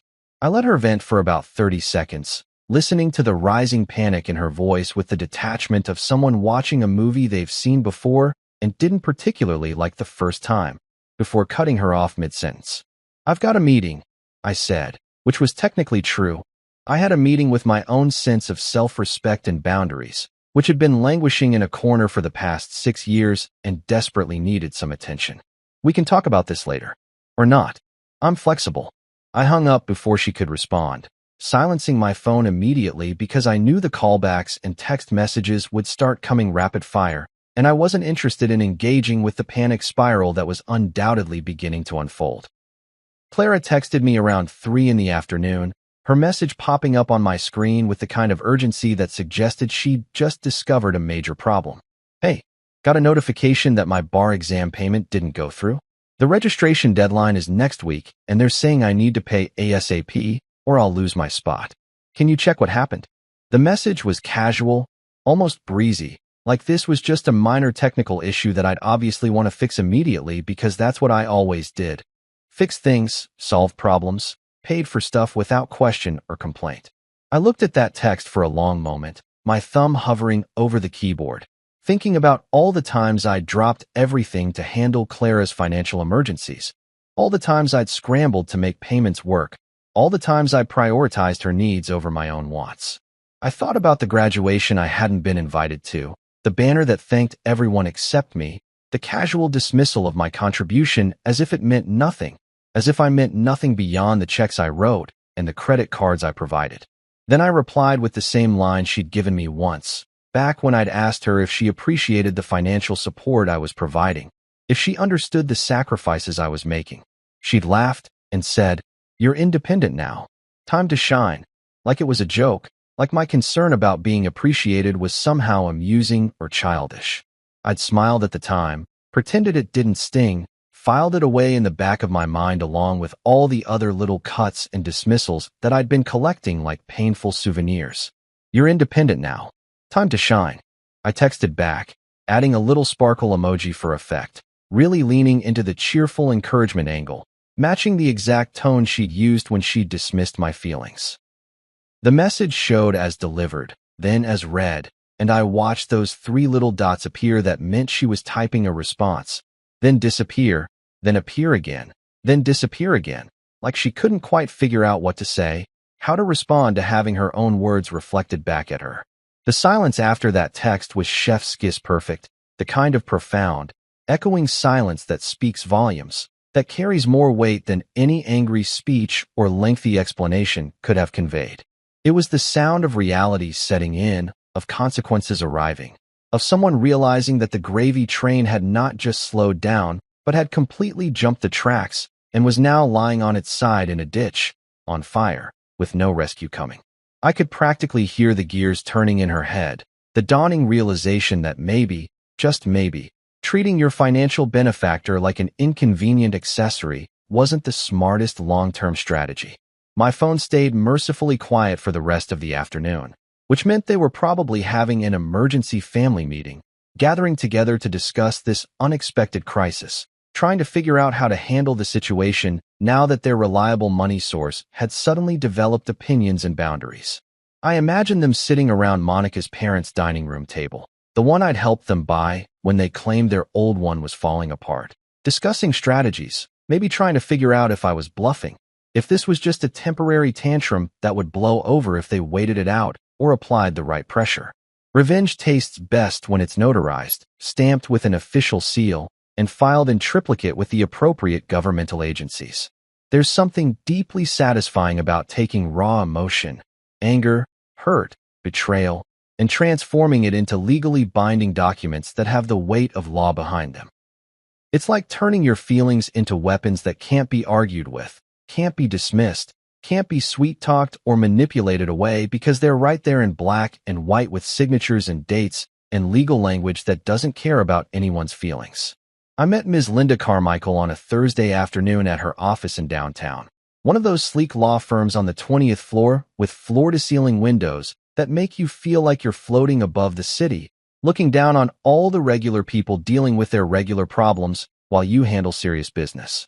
The receptionist offered me coffee in a real mug, not those disposable cups, which I took as a good sign. Places that serve coffee in actual mugs tend to take themselves seriously, tend to be the kind of firms that get stuff done rather than just talking about getting stuff done. Linda was exactly what I needed, mid-40s, sharp as a tack, with the kind of no-nonsense demeanor that comes from spending 20 years dealing with messy divorces and financial disputes. She wore a perfectly tailored navy suit, minimal jewelry, and had reading glasses perched on her nose that she peered over like a professor about to explain why your thesis was fundamentally flawed.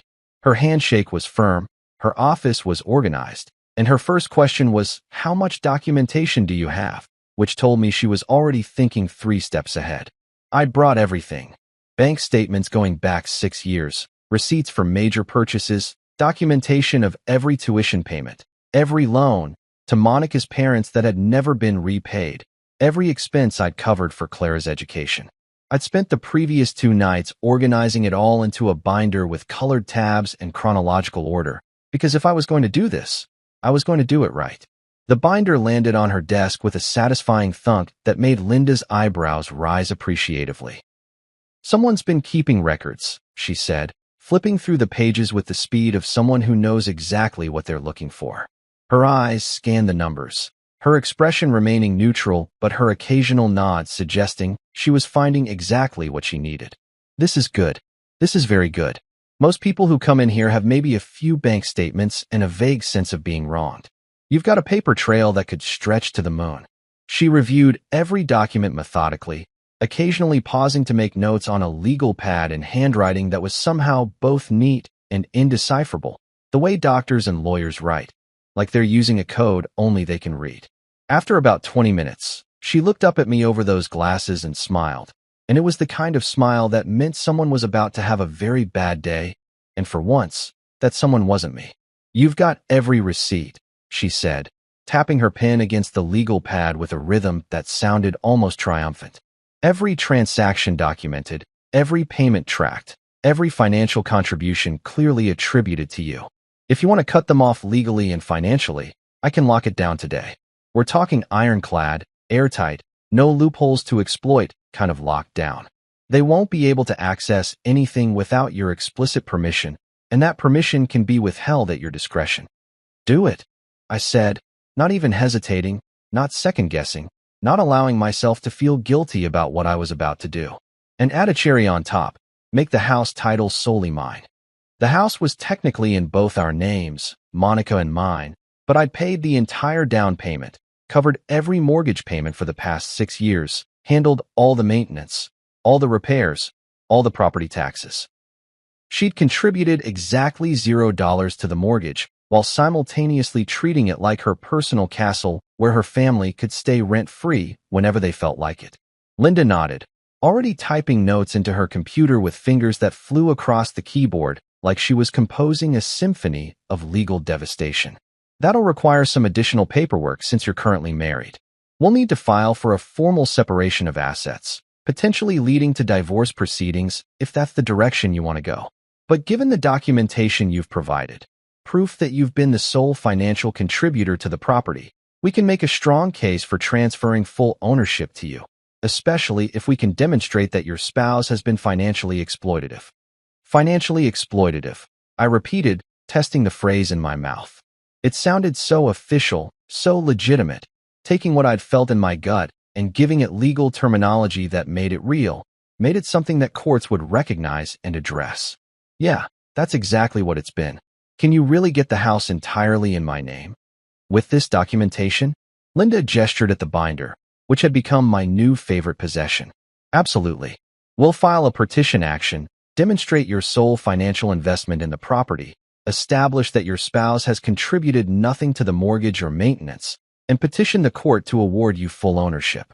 Given the circumstances and your evidence, I'd say we have a 90% chance of success, and that's me being conservative.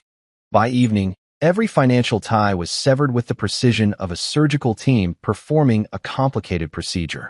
Linda worked fast. I'd expected this to take weeks, maybe months, but she had connections, knew which clerks to call, knew how to expedite paperwork when necessary. We filed separation of assets documents, closed joint credit lines, removed authorized users from my accounts, changed beneficiary designations, updated insurance policies, revoked powers of attorney that I'd granted Monica in a fit of marital optimism years ago, and basically built a financial fortress around everything I owned. Monica's parents' helping hand on my mortgage? Gone, erased like it had never existed. Their names removed from any documentation that had somehow gotten them listed as co-borrowers or emergency contacts or whatever justification they'd used to worm their way into my property ownership. Linda had looked at those documents with barely concealed disgust, muttering something about financial parasites that made me feel simultaneously validated and embarrassed that I'd let it happen in the first place. Claire's tuition plan? Canceled, terminated, destroyed with extreme prejudice. There were 2 semesters left on the payment plan I'd set up, installments that were supposed to automatically withdraw from my account to cover her final year and bar prep. Linda pulled up the documents, sent official cancellation notices, and made sure there was no possible way those payments could accidentally process. She'll get notification within 24 hours, Linda said with satisfaction. And they don't do payment plans after cancellation. She'll have to pay in full if she wants to continue. Monica's credit card extension? Snipped like a thread that had been hanging loose, annoying me every time I saw it on my statement.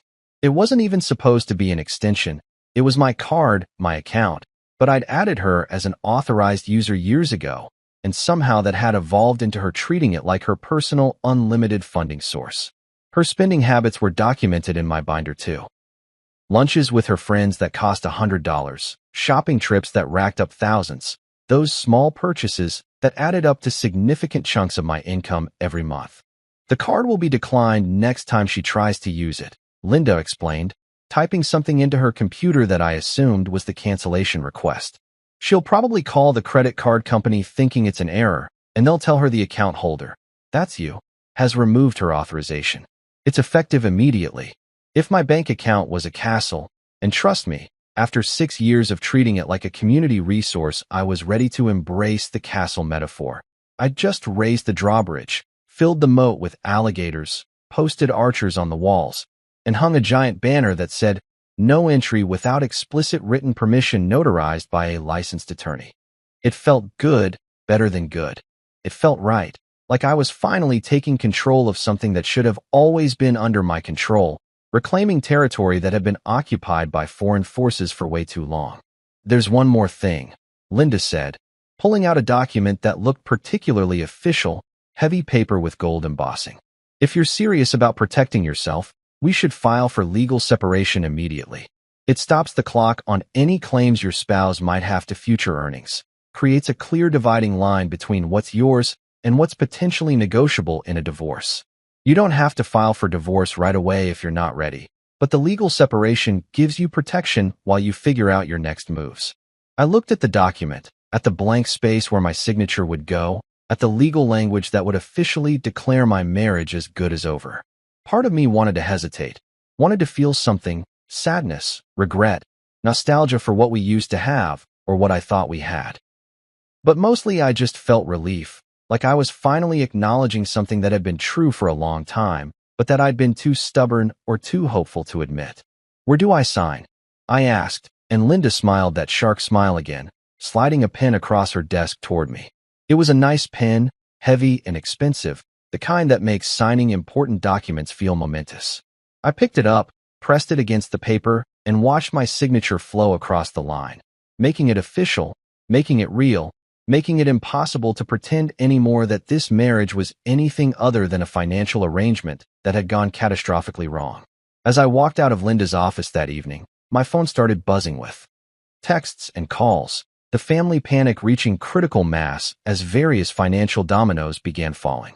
I ignored them all, letting the calls go to voicemail, letting the texts pile up unread, because I had nothing to say to them that wasn't already being said by canceled payments and declined transactions.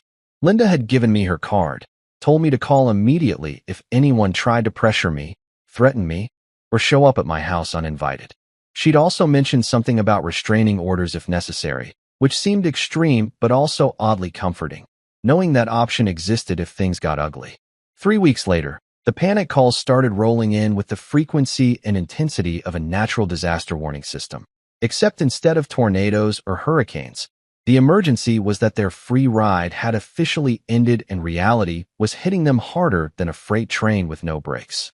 It was like watching dominoes fall in slow motion, each one triggering the next in a cascade of financial consequences that I'd carefully orchestrated from my office while sipping coffee and feeling absolutely zero remorse. Turns out, when you pull the financial rug out from under people who've been standing on it for years, they notice pretty quickly. Not immediately, because there's always a lag time between action and consequence, but eventually the bills come due and the auto payments fail, and suddenly everyone's wondering why the magic money tree has stopped producing fruit. First came Monica, naturally, because she was the one who dealt with the household bills and had therefore been the first to discover that the accounts she'd been casually accessing were now as useful as a chocolate teapot. Her call came at approximately 7:45 in the morning on a Monday, which meant she'd probably just tried to pay something and had been hit with the dreaded insufficient funds message, or more accurately, the "this account no longer exists in the way you think it does" message. I was in my car, driving to work, enjoying my commute, and a particularly good podcast about financial independence. The irony wasn't lost on me when her name popped up on my screen. I considered not answering, letting it go to voicemail, but curiosity got the better of me. I wanted to hear this. "The utilities are in your name," she practically shouted into the phone, skipping any greeting or preamble, her voice pitched high with that special kind of panic that comes from realizing you're about to lose basic services. "The power's off. I tried to pay the bill online, but I can't access the account. And when I called them, they said only the account holder can make payments, and that's you. And they said the bill is 60 days overdue, and they shut off the power this morning, and I have a work call in an hour, and my laptop is dying, and what the hell did you do?" The thing about utilities is that they give you plenty of warning before they shut things off. Multiple notices, phone calls, emails, texts, basically every form of communication except perhaps carrier pigeon. Which meant Monica had been ignoring those warnings for 2 months, probably assuming I'd handle it like I always handled it, like I'd handled everything for our entire marriage. The fact that she hadn't noticed the warnings, hadn't thought to mention them to me, hadn't considered that maybe she should check on the status of bills for services she used every single day, told me everything I needed to know about how much attention she'd been paying to our financial situation. Which is to say, none. Zero. Zilch. Oh no, I said, my voice dripping with the kind of false sympathy you use when someone's complaining about a problem that's entirely their own fault and you're secretly enjoying their suffering. Guess that's what happens when you keep people in the dark. The pun wasn't even intentional at first, but once I heard it come out of my mouth, I decided to lean into it, really savor the moment. Must be pretty dark in there without electricity, huh? Maybe you should try lighting some candles. Oh wait, you'd need to buy those yourself, and that requires money, which requires accessing accounts that you no longer have access to. Funny how that works. She started to say something else, probably some combination of pleading and threatening, but I wasn't interested in the negotiation phase of this process. I hung up, silenced my phone, and continued my drive to work feeling lighter than I had in years. The power would stay off until she figured out how to pay the bill herself, which meant either using her own money, assuming she had any, which was questionable, or calling her parents to bail her out, which would be its own special kind of humiliation. Either way, not my problem anymore. Then came Clara, her text message arriving around lunchtime, and I could practically feel the desperation radiating through the screen like heat from asphalt on a summer day. They rejected my bar exam registration. It says payment declined. I've been trying to reach you all morning. The deadline is in 3 days, and if I don't register now, I'll have to wait another 6 months to take it, and that means I can't start applying for jobs, and I already have interviews lined up, and please, I need your help. This is an emergency. The message was followed by approximately 15 exclamation marks and several crying emojis. Like punctuation could somehow convey the urgency that would make me change my mind and open my wallet one more time. The bar exam registration. I'd forgotten about that, actually, which was unlike me since I'm usually pretty meticulous about tracking financial obligations. But then again, it wasn't my obligation anymore, was it? It was Clara's obligation, Clara's responsibility, Clara's problem to solve. She was a grown woman with a law degree. Well, almost a law degree. Technically, she still needed to pass the bar exam to actually practice law, but still, who should be perfectly capable of figuring out how to come up with $1,500 on her own without running to her brother-in-law's bank account like it was a public utility. That's odd, I replied, taking my time to craft the response, making sure every word hit exactly the right note of faux concern mixed with subtle mockery. Maybe the card's feeling underappreciated. You know how cards get when they're constantly used but never acknowledged. They develop self-esteem issues. Probably need some validation before it'll work again. Have you tried thanking it? Maybe sending it a graduation invitation? I almost added a smiley face emoji but decided that would be too much, would tip from subtle sarcasm into obvious cruelty, and I wanted to maintain plausible deniability here. The response came back almost immediately, just one word, seriously, in all caps, which I interpreted as her finally understanding that I was, in fact, seriously done being her personal scholarship fund. I didn't reply to that one. Sometimes silence is the most powerful response you can give, especially when the other person is expecting you to cave, to feel guilty, to backtrack and apologize and fix everything like you always have before. Even her parents chimed in, because of course they did, because this was a family crisis and family crises required the whole family to gang up on the person who was causing it, which in their minds was me, even though I was actually just the person who'd stopped enabling their dysfunction. Her dad called from their house phone, probably because I'd blocked both of their cell numbers, and left a voicemail that I listened to on speaker while eating a surprisingly good turkey sandwich from the deli near my office. "You're being petty," his voice boomed through my phone's speaker, filled with righteous indignation and that particular brand of male authority that assumes everyone will fall in line when he uses his serious voice. This isn't how family treats each other. Monica is your wife, Clara is your sister-in-law, and we're your family whether you like it or not. You don't just cut off family because of some misunderstanding about a graduation.